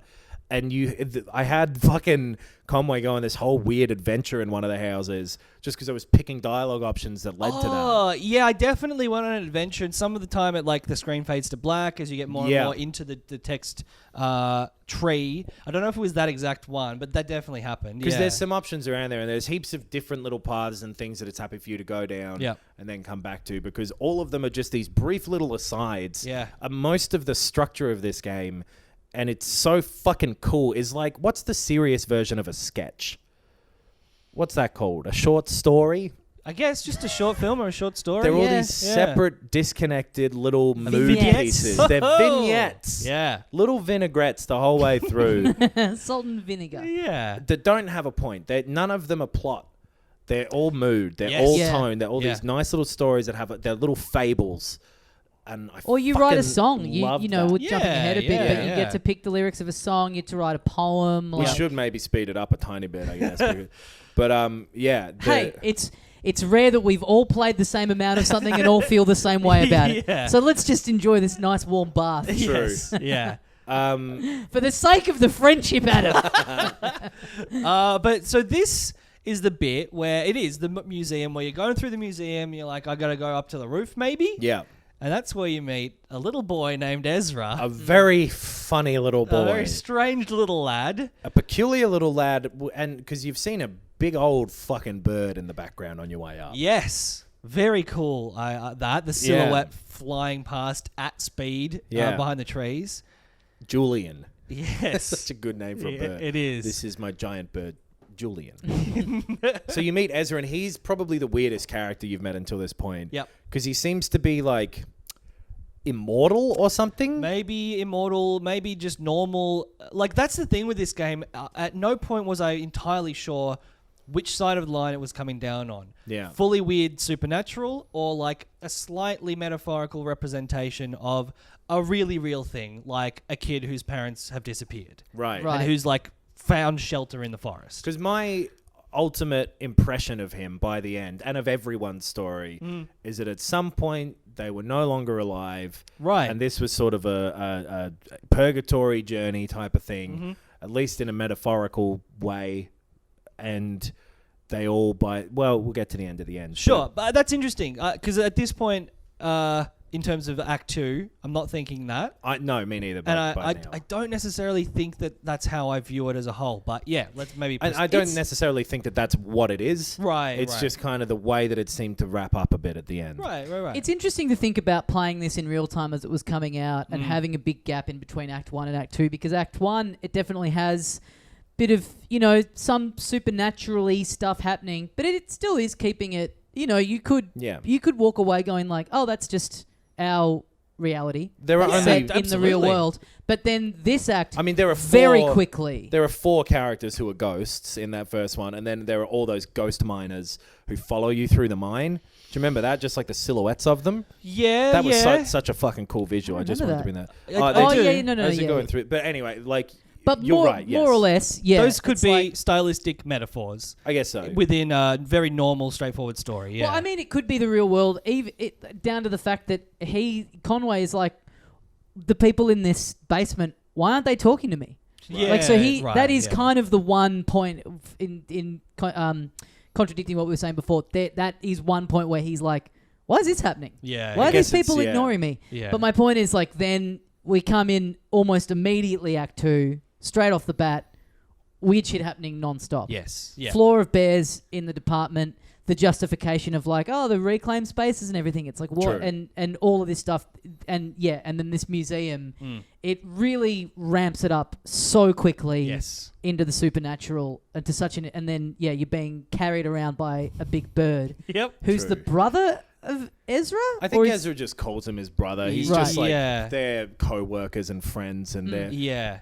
Because that visual of him standing, I think he's got his arms Peter Pan style Yeah, on yeah. his hips, Yeah. and that crack of lightning and the bird flying up is fucking cool. So cool. Very, very cool. You have this weird chat with Ezra, and he's just like, I think that's why I thought he was immortal or something, because he's just so laissez-faire about all of it. Yeah. And he's just like, It does, whatever. it does seem like he lives in this weird world Yeah. more Yeah. than Conway and I'm Shannon. some fucking crazy kid who has a giant bird, and he offers to fly you to the doctor because Yeah. the doctor doesn't live in the museum anymore. Or he flies the houses back and forth every night. Yes. Because it's easier to sleep out in the forest Yeah. because there's less museuminess to it. I can't remember the justification, but it was a nice justification, whatever it was. But it all that- it all fits real. It all The atmosphere, the rain, Yeah. like all of my, like I said, I was hooked by the pan in through the window in Act 1. Little dubious about the bureau stuff, but then this is like, I'm gonna fucking love every second of this Yeah. from here on out. Like So- the colours, the palette. Is that the end of that act? not quite. Right. You Do you go, do some flying? You get to you fly. You Right, fly out to right. that lake, and you can look That's down. right. And while you're the driving, Green and while River you're Lake or whatever it Yeah. was. Yeah. during the driving in the first act, and while you're looking down with the flying in the second, you can see all these little side things, just little bits of Yeah. flavor Yep. that are like, oh, there's a guy on his bike and he's carrying a guitar. Not sure if there's a guitar in there. And it'll come back on the river where it's like he was going along the river with a guitar case floating behind him and a dog Yeah, paddling next to yeah. him. And then the thing we forgot to mention as well is that band, that like Oh Brother Where Art Thou Oh, band. yeah. Yes. Who kind of go through. They show up in the first act and then in the second. But you fly to the forest. The style of the map, by the way, I absolutely love. It's Yeah. cool. At all Incredible. points of it. Yeah. Little wireframey thing, but Yeah. not quite. Yeah. You fly to the forest and you kind of run through it. You have this weird sort of shifting of time as it goes through, where as the trees move, they reveal people or make people disappear and things like that. And Conway's getting much worse as time's going on. Right, Yeah. he's feeling sicker and sicker. Yeah. So you get to this doctor who prescribes you Neurypnol. Maybe you've heard about that before. Got a big trademark on it whenever anyone brings it up. And he starts talking to you about the terms and conditions of the repayment that you're going to have to make to this drug that he's giving Quite you. a debt Conway's going to be in. It sounds like it. This doctor and the doctor is absolutely kind of seems to be loving this chat. Yeah. He's all about the money side of this. Yeah. He's going, hey, look, to relax you, let's talk about taxes. Yeah. And that's Act 2 at the end of that. Right. So it really has ramped up the surrealness of it. Do you wake up with the skeleton leg and then it cuts? Yeah. I think you're I think going that's to the a start dream. of 3. Oh, right. Because at the end of Act 2, I believe it just fades out. Maybe goes like a bit pink and beautiful. Right. I remember like there being another kind of zoom thing. It goes quite nice. And then you wake up at the start of Act 3 with the leg. Right, okay. In between that is the interlude, which is the play in the bar. This was incredible. This is the bit that fully sold me on this game as being fucking amazing. This Right. took me a little while to work out what was going on, Right. which I think is the point. Right. Sure, yeah. Yeah. Well, because at some point you end up like, it just seems to be text going, and Yep. and there's not much to do, and you're just kind of watching this conversation play out. You probably notice maybe at some point, like, oh, I can, if I move the mouse away, the sort of light on the characters I'm watching fades a little. Yeah. Yep. And then at some point you realize, oh, I can turn around a full 360. Yeah. And The you bit can when see, you look, yeah. you can see this very small, very traumatic audience behind you. Yes. When you look down at your paper and see your direction Yeah. as well, and that you're meant to be this guy sitting there and being a drunk and reading the paper, you're an actor in this fucking thing. You can turn around and read reviews Yes. of Yeah. the play. Yeah. You can see what the producer or the director is kind of thinking at the time. Yep. And then you can watch this really fucking good, slow, but detailed and interesting play. Yeah. The blocking of this is bizarre in a real world sense because you're at this table, you're just basically an extra, Yeah. Yeah. background cast member Yeah. who's blocking the view of the main actors Yes. from the audience. Yes. One of the reviews at some point says that this is 2 plays crammed together. Yeah. And it's like, it was really bad. It was really weird how they just had that dude sitting in the middle from this other play, and he was quite distracting. Yeah. I love that the reviews are pretty negative. Mostly negative, I think, Yeah. if not entirely. Yeah. Yeah, some of them are kind negative, but they're all negative. Yeah. Yeah. But it's this great play about. That's the weird thing about it. The play is very good. I guess it's the adaptation of it that they're being critical of, because they're like, this is maybe a real. I don't know if this is made up for this or if it's a real. I think play. it's made up for this. I think it's made up for this, yeah. No Because idea, yeah. don't they say It refers again? to a lot of stuff from it. Yeah. Like he's talking about Junebug and he's talking about Yeah. That's true. That's true. the power company, like Yeah. him selling He's on the in debt. it. He's He's in the- selling on the debt to Yeah. the distillery. Yeah. Because that bartender is a real character in Yes. the next thing. Yeah. And Yeah. you're waiting for Junebug, who you pretty much open Act 3 playing, or towards the start, you get those two zipping past on the motorbike. Oh, that's right, yeah. Yeah, But yeah, at this yeah. point, you have, just like, oh yeah, just a random yeah. band. The reason I liked this play so much is because it introduces a very direct visual metaphor that in the moment it appears in the play is extremely powerful and unsettling. And it's the skeleton at the Oh, end, right. Yeah. which has not shown up before in this game. Yeah. And I think loses its power when it gets integrated into the main story. But in this play, Deliberately so, I think. to some Sure, extent. yeah, Because yeah. the Well, it has meaning to, of yeah. it changes from this very shocking, Yeah. because it's electric, behind you. That was the most deliberately horror moment of this game, I Sure, guess. yeah. That was the twist in the tail of the very good short story / short film Yeah. that really hits you and I think makes everything that came before a little bit more interesting in retrospect. Yes, I agree with that, because you get the play is just the story of this game, or like the themes of this game laid out in a play. It's a short version of that. Yeah. Where like these parents who are super in debt but like don't quite care. Well, they lean on their daughter and assume that she's just going to pay it off for them all the time because she's got a job. Yeah, they're like full-blown alcoholics, it's made out to be. Full-blown alcoholics. So they're Conway, and Sure, the yeah. daughter is like Shannon. And even though, and it gets brought up in the 4th act, I think, where she's like, I don't actually know you. Why are we like this pair now? Yeah. but a pretty responsible person knows what they're doing and kind of has stuff that they want to do. But whatever it was, just the whole Brechty kind of thing of like it being nothing. Seinfeld, I think, is the good reference. This Larry Davidian Yes. play was so fucking enthralling and should have been boring, but it isn't at any point. Yeah. It's so well written. I love it. Yeah, I loved it too. Act 3. And then Act 3. What do you got? You got Conway. Yeah, he's got the leg now. Shannon's like, yeah, look, this is what the fix is. It's kind of fucking weird, but there you go. That's your leg. And he's had this dream while he's been under the drug of Lysette and the thing of the kid falling off the roof. Right. Oh, his yes. boss and His boss's her son dying. died. I don't think the boss died. No, the son, yeah. Because he's talked about Lysette a couple times. Yep. And she's like this... It's her company. The antique one, company. yeah. It's her company, yeah. And she's very... You get this picture of her being this very forgiving... Yes. Very like... long-suffering. Exactly. What obligation she feels to Conway isn't clear, but her husband hates him because he's this fucking... It becomes clear at this point, I don't think it's really brought up before. He says a couple of times like, oh, I don't really drink. Yeah. But at this point, you start to get an impression of like, oh, it's because he was a fuck-off alcoholic. Yeah. And he mentions at some point he's quit and then started again. Yeah, several because he times. starts again on the boat Yeah. as well. Yeah. So, you get out of there and you go back to get the actual directions to Dogwood Drive. This is where your truck breaks down and you're sitting at that tree Oh, yeah. and Junebug and Johnny. Yeah. go past. Yeah. Yeah. And that's super... it was a big change in tone, those I love two. the addition of these two. Yeah. I think they're my favorite characters.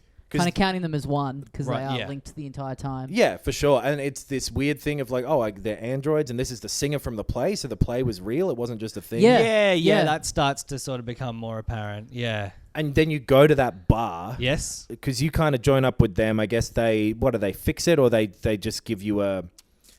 Yeah, they say, we'll fix your truck if you come and watch our performance. Yeah, Right. because they get a commission. Well, they just want a crowd to be number there. Yeah, of people I that are think- there or something like that. Yeah. They just kind of are into performing and they want someone to be there and you're like, Yeah. oh, okay. Yeah. And the whole time it's been like this one woman at the bar going like, I can't, when's Junebug getting here? And you think it's going to be this bullshit, like, shitty singer or whatever. Yeah. Yeah.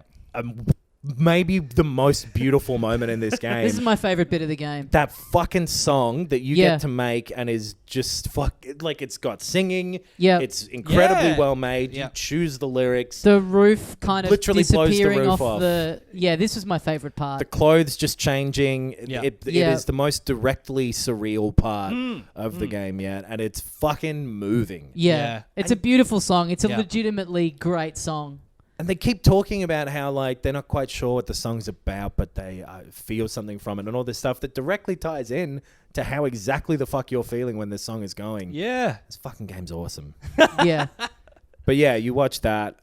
You get the directions back to Route Zero. Da. You go to that Hall of the Mountain King. Right. This so is that's in where- Act 3. Yeah.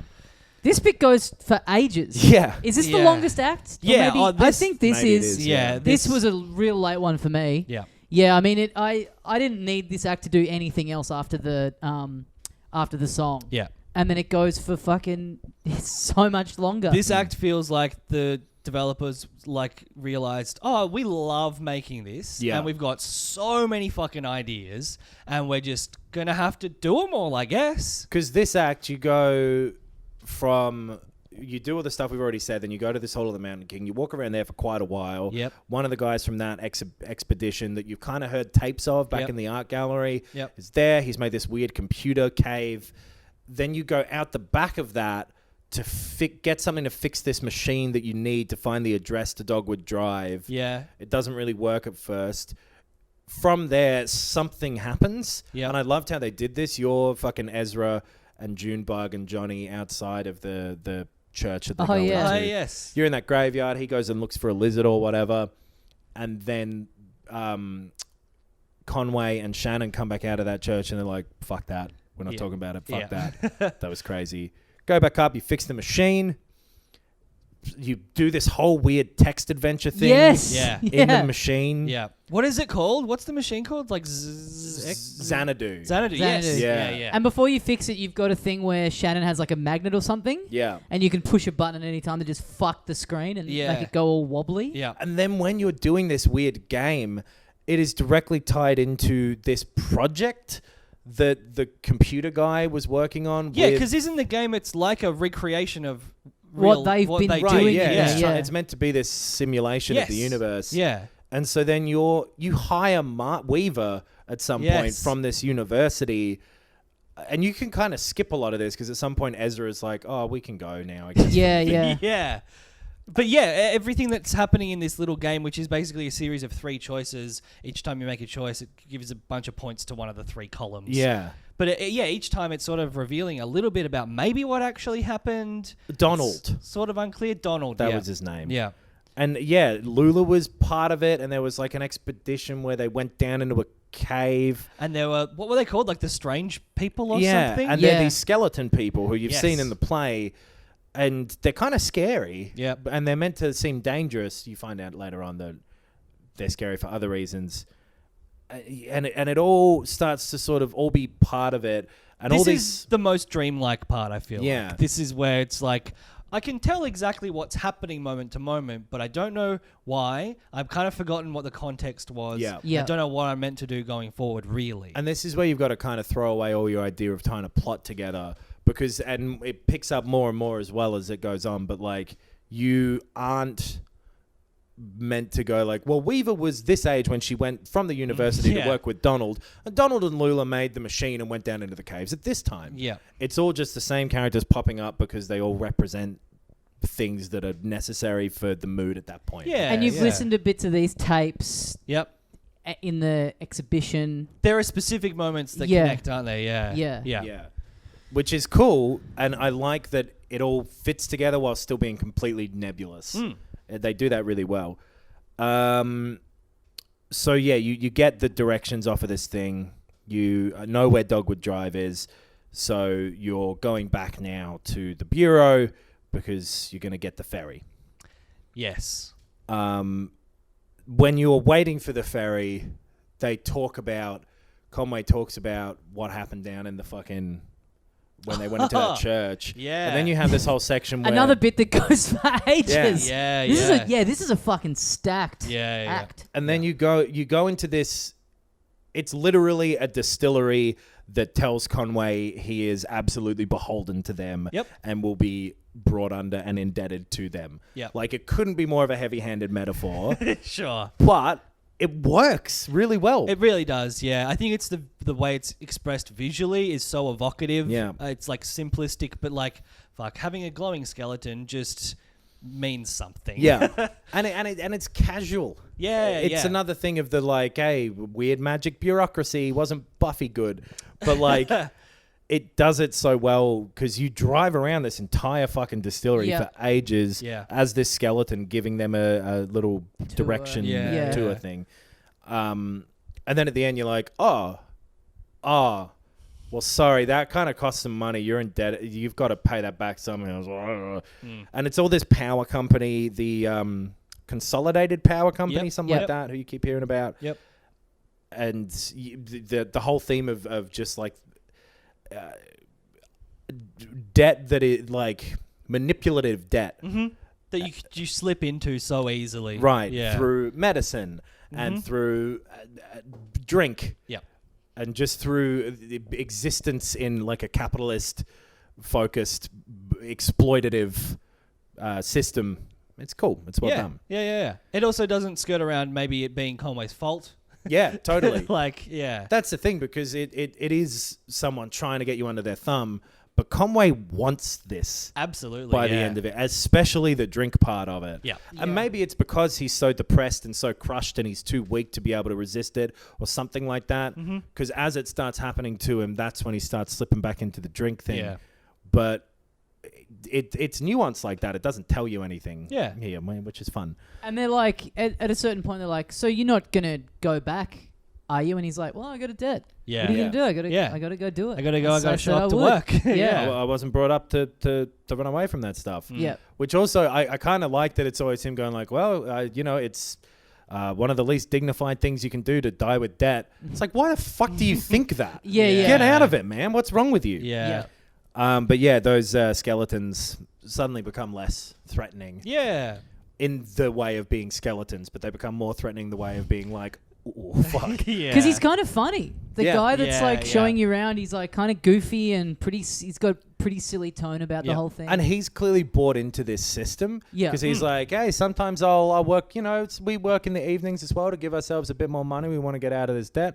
And he, sounds like he kind of likes it there. Yeah, Likes the yeah. routine. It's the same as that prison shit from like the Shawshank Redemption where people are institutionalized.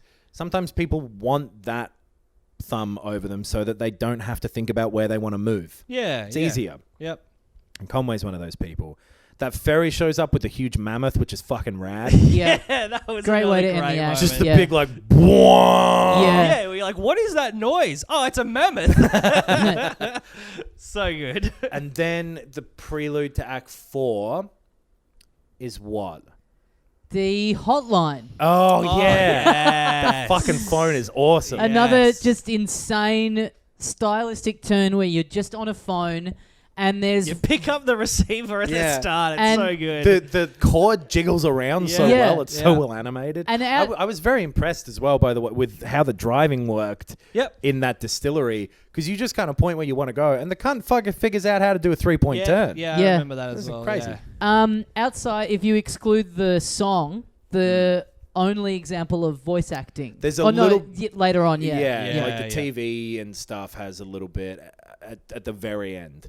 Yes. But Um, outside of the song, this is the first time there's been Just a voice fully- talking to you. fully voice acted. And this guy's delivery of everything is great. Yeah. It's His so voice good. is just this kind of, you get the sense, older guy, slightly hoarse, just everything about his tone I loved. Yeah, Yeah. really like obsessive about the minutiae of this weird job that he has. Yeah. I really liked that the whole game was text. Yeah, it same. works. It didn't did not bother need me. voice acting. It Yeah. was better without it. But this bit being completely voiced is, like you Perfect. said, fucking great. Because this guy, like, did you go through? How much of it did you go through? Oh, as much of as I could. All the stuff with like the snake and like, do you have a snake Yeah, on you? yeah. And you can just choose like, press 4 for the snake is making eyes at you or whatever. You press 4 and he's like, oh no. Did you get to the bit where he's like, can you hear a weird sound? The Is organ? Is it organ music? Does it sound like this? And then a thing that goes for like maybe 2 minutes. He Yeah. plays it for And then, so long. and then it gets to the end, it's like, is that it? And you go, no. And he's like, oh, well, let's hear it again. Well, that's nice though, wasn't it? It's I think I mentioned this in the chat at the time, or maybe just to one of you because I wasn't sure where we were all up to. It's like the best version of one of those Welcome to Night Vale podcasts. Right. Yeah. It's this beautifully written, short form, strange, evocative, short story Yeah. developed, delivered with a great voice actor. And So it's he- very funny because it's not trying to do gags Yes. as Jokes, yeah. much. Yeah. It's leaning into the situation, I guess. So he's an information line for the Echo River? It's like a Like the- public service. Yeah. But the Or river like that the- but again, another area that you're not on yet, right? Basically Kentucky Route 0, but water. Yes. Yeah, and it's But the we thing have- you're going to be in Act 4. Yeah, but so yes, by you don't this know point, yet. we've sort of gotten the idea more or less that whatever we're kind of hearing about or seeing in the interlude is going to be basically what comes up in the next act, Yeah. essentially. So you do that, and again, you can just kind of check out at any time. Yeah. You just hang up when you want. Yeah. You can do as little of it as you want. Because can- you see this phone later too. You make calls from this phone in real life when you stop on that little island Oh, yeah. in this one. Maybe you stayed inside the boat for that bit. I may have. Because during Act 4, you get the option to go either way. A bunch of, yes. Well, we'll get to it. And there's some phone numbers, and I haven't looked this up or checked. You get some full phone numbers later Yeah. in the game. I wonder if they fucking work on this phone. You get given Ah. you get given an extension to call Yes. at a certain point, which I Yeah, never did. That does And I work. wrote Those down- extensions work. Right. There are several of them as well, and Right. I typed in one of them and it did work. I wonder if there must be a list somewhere on the net of what you can call. Yeah, yeah. because there's full out phone numbers later on, Right. and I'm assuming they must work in that phone, or why put them in? Yeah, Yeah. So Act 4, you're on this ship with the mammoth on it. Yeah. Yeah. Is it the mucky mammoth? The mucky mammoth. Yeah.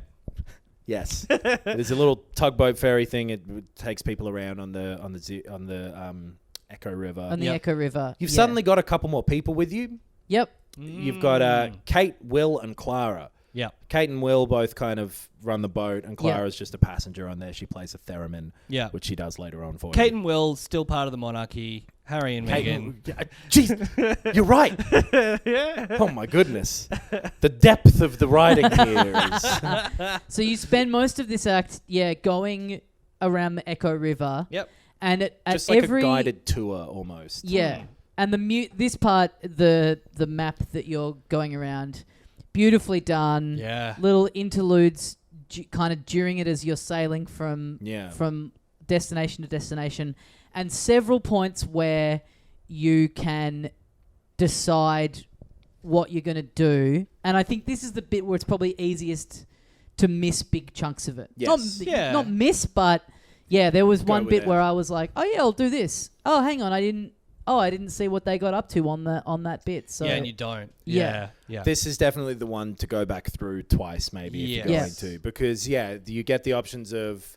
Shannon stayed on the boat to watch VHSs, Yep. which Yep. I picked, Yeah, same. and so I didn't go to the rum tiki bar, which I did the rum tiki bar. That bit's great. I thought Well, thought what it happens? would be. Yeah, No, don't tell me. I'll guess. Yeah, I'll that find bit's out. really yeah. great. I'm gonna go back and do the others Yeah, because yeah. Oh man, that was one of my honestly, that was one of my favorite areas. Yeah, it's great. well, this is a spoiler thing. Should we just find out? Well, if you watch the VHSs, which is less interesting than the tiki bar, I'm gonna Yeah. guess, Yeah. it's still kind of cool because there's all these videos you go through and watch, and Yep. people come back on the boat and you kind of talk to them a little bit and, Yep. or hear what they're saying. Will's making mushrooms, I think. Yeah, Yeah. There's like it was cool, Yeah. but I wish I'd have seen the tiki bar as well. It makes sense now that to get off the boat at every instance probably is going to be a more interesting thing. But the videos were kind of cool, and they did come back in the fifth act. Yeah, they do. Yeah, Yeah. good point. Yeah, Anyway. the tiki bar is it's just stylistically, it looks really cool. Conway's there, just fuck-eyed, Just just hammering. really drunk. That's 'Cause, the main takeaway from as it. you're going through, some people are like, oh yeah, he found there's some free beers. I guess he's had a couple of them. Then by the time you get to that phone, he fucking jumps into the water to swim back to get more alcohol. that's right. Literally Yeah. dives back into the drink. Yeah, yeah. And for goodness sake. You stop at a gas station where you have these yeah. nice little interactions with people coming and going. Oh yeah. Yeah, with these... Johnny and Junebug talking about Ezra a lot more. Like, should we adopt Should him? they Yeah. adopt him? Yeah. What about a dog? What? Maybe just a dog. Yeah. You stop and pick mushrooms at this like That's right. memorial to something that no one really remembers what the memorial's for. Yeah. And that fucking cat boat. Oh, it's for the sails yeah, the past. cat boat. It's for the cat. Yeah. Yeah, that cat boat was fucking haunting. Yes. Yeah. You have a meal. Yep. You have Yes. a nice little meal. I loved the setting of that. Yep. The setting of that part was great. That's right at the end because you go through the bat part first, right? Because then they're like, "Is Conway coming?" And she's like, "Not really." Right. So you go. Yeah. So Yeah. That's Conway right. just gets taken away Yeah. by the distillery people. Him and Shannon go on a boat to. You've got to go meet this one person who's working at like a telephone exchange. Yes. Yeah. And I think she knows where you've got to deliver a package to there for Kate and Will. Yeah. They're like, That's we're right. meant to be given this package through. Do you guys want to do it? We'll meet you at the restaurant. Yeah. Exactly. Yeah. That's right. Which, like, maybe you guys should, but they've got to do the boat, so whatever. Yeah. You stop and watch Carla play the theremin, which is kind of cool. Yep. And Junebug and Johnny talk there. But then, you the way Conway goes is so Absolutely nothing. no fanfare No. whatsoever. Gone. And I kept thinking in the next act, oh, we're going to, he'll come back, which I should have known by this point. Yeah. But that's not what the game is. Yeah. It hasn't set you up to expect that at all. But Yeah. that was still hitting me even as I saw the end at the very Yeah. end. Me of it. totally. It's like, Me too. that cunt just disappeared and that was that. Yeah. He was drunk. People were kind of sick of him by the end. Yep. on that boat, him and Shannon's like, I don't actually really know you. Yeah. I don't really feel beholden to you. He just drifts away from everybody, Yeah. literally. Yeah. Off he goes. He's a skeleton now. His dog lies down, I guess, to die. Yeah. In that fucking... Oh, yeah, we haven't talked about the dog. You got a dog with a hat the whole time. Yeah. Sits... Blue. Just sits down. Homer.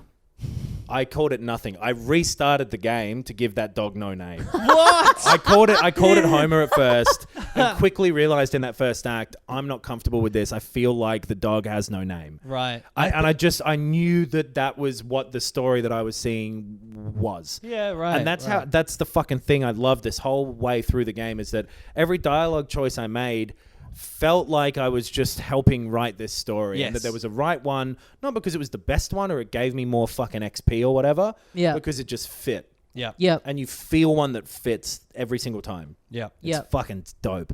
But yeah, Conway, off he goes. He's going back to the distillery. He's pretty stoked about it. He was Yeah. enjoying being drunk on that boat. He was a little bit annoying. Yep. So you're going through the dark bat part. You go back through there. You have this meal with them. They tell you the story of their restaurant of how like Yeah, they were the doing divers and terribly. stuff. They found some diving thing. Da Yeah. da da.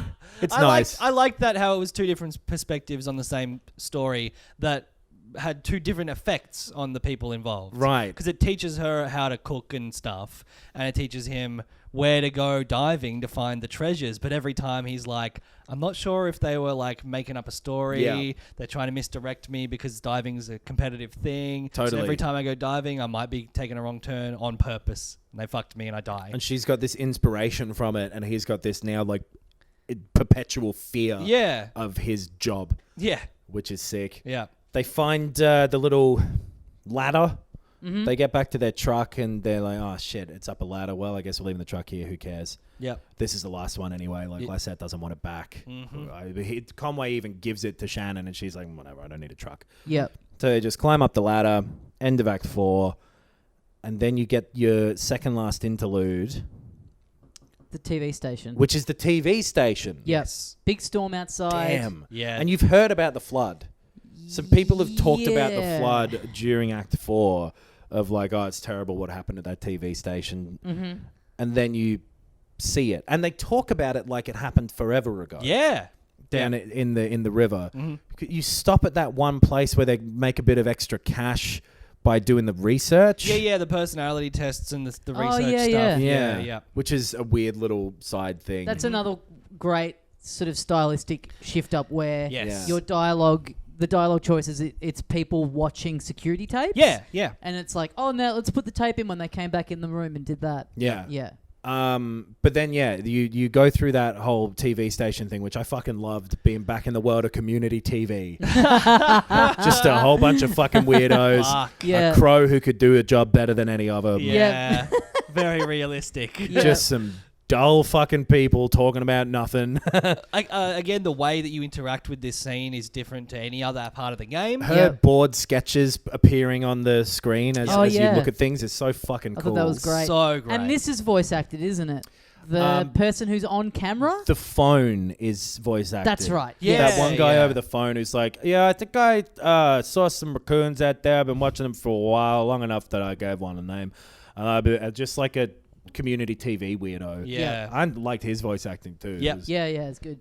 And you have this storm is building and building and building. Yes, that was great. That anticipation of like, oh, there's even more water dripping through the ceiling Right. every time you sort of change the segment. And is, having heard someone talk about people dying in this flood Yep. beforehand or something horrific happening, you've heard about the Yeah, neighbors yeah. and the horses Yep. as well.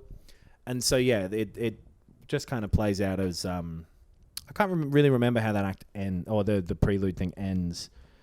You just do a bit of the TV stuff. Yeah, I think it's just like the storm's getting worse and worse. It just kind of ends, I think. Yeah, Yeah, I there's- think it does just kind of finish. storm builds. Yeah. Yeah. You're playing these weird tapes, and yeah, Mm. those are the same ones you've seen in the boat. If you do that part, and then you get into Act 5, the final part, the Yep. second last part, Yep. because there's that epilogue thing that you have to unlock. Did either of you guys do this? I didn't No. do it.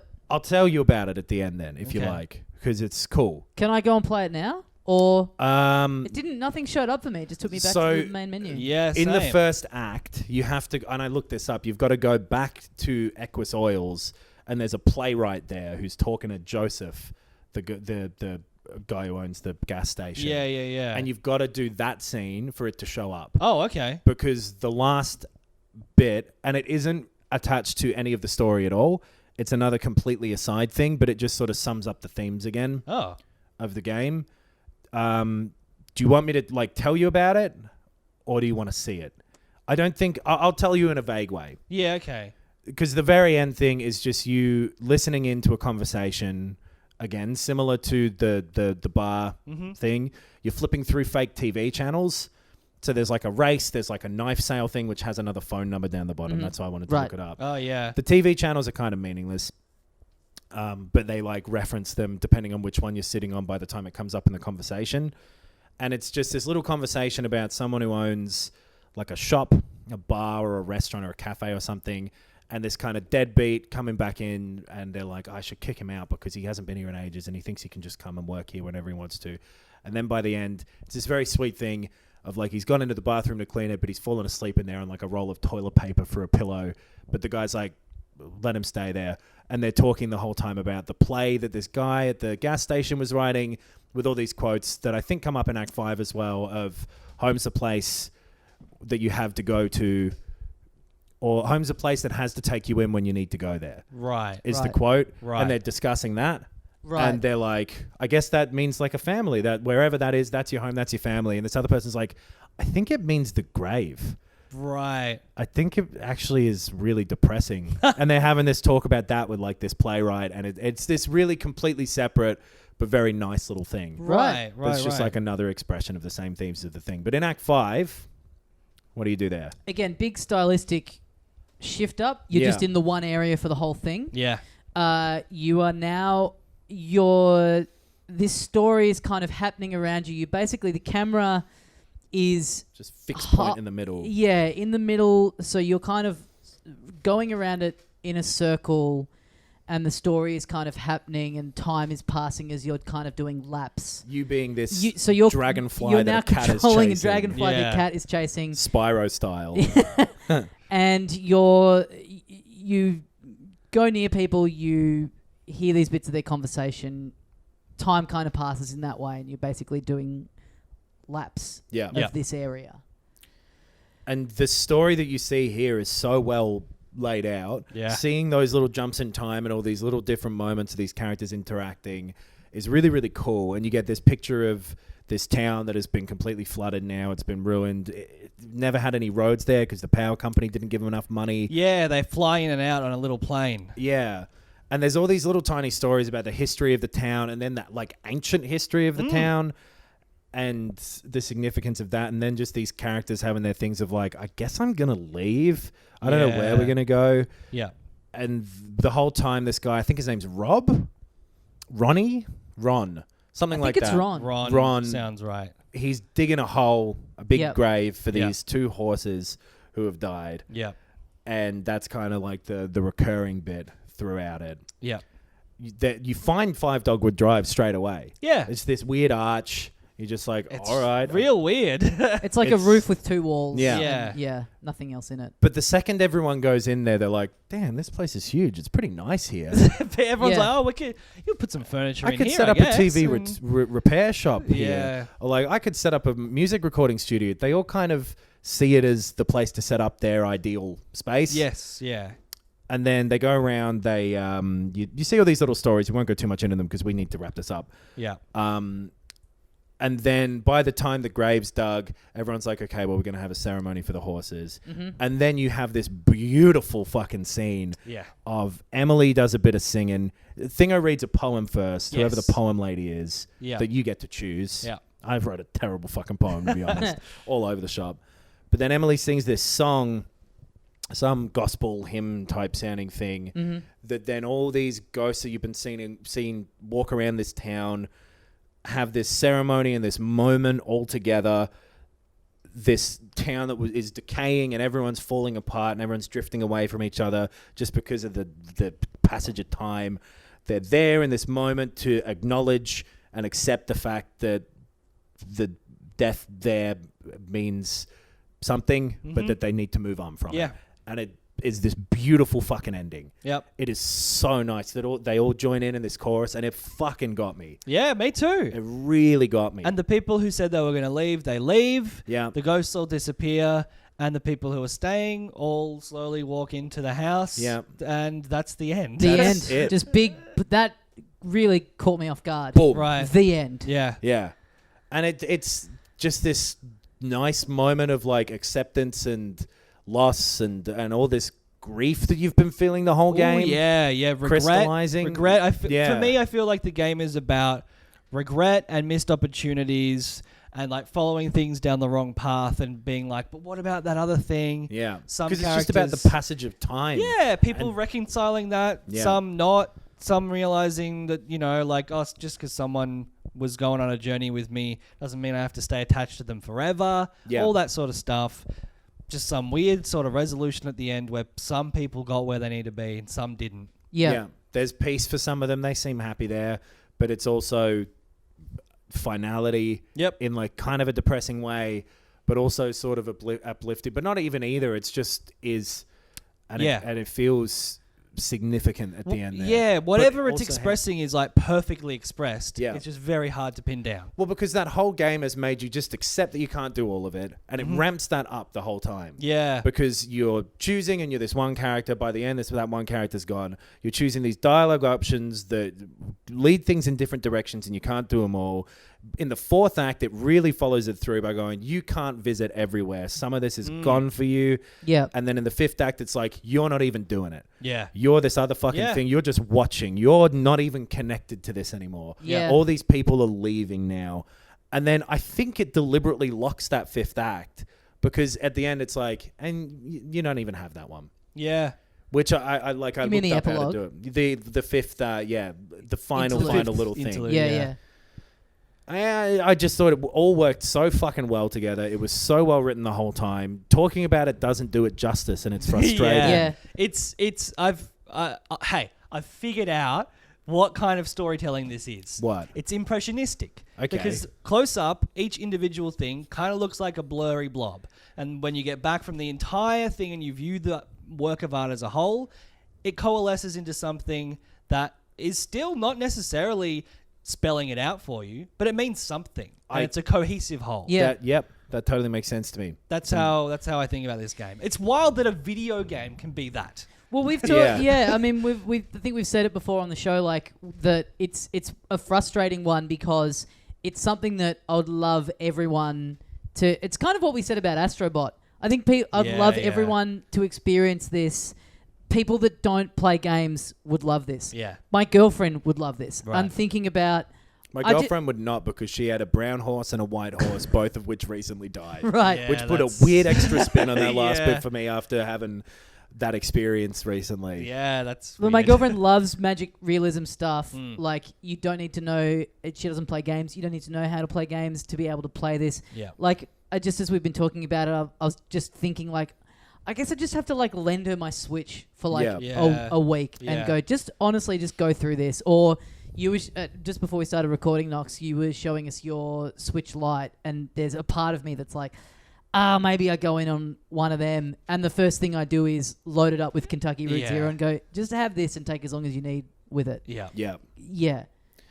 So good. You need a second Switch is the answer. A Switch Lite that you can hand off to people in order to play this. Sounds Yeah. sounds We like need to it. wrap this up and put this episode up. I This know. episode's going up late. Yep. So late. Sorry, everyone. All right. Yeah, we did the wrap up already. Bye. Yeah. Oh, well, anyway. Yeah. Oh, wait, as we say here at the end of every one of these. Oh, Kentucky Route Zero is fucking amazing. Go play it. Well, you should have if you listened to all of that. And I hope that was entertaining. Yeah. At least. I mean, we just kind of recapped it, and it's so hard to capture that in a wrap up. But just reliving it in our heads was nice for us, and I hope it was for you too. Yep. Bye. Bye. Bye.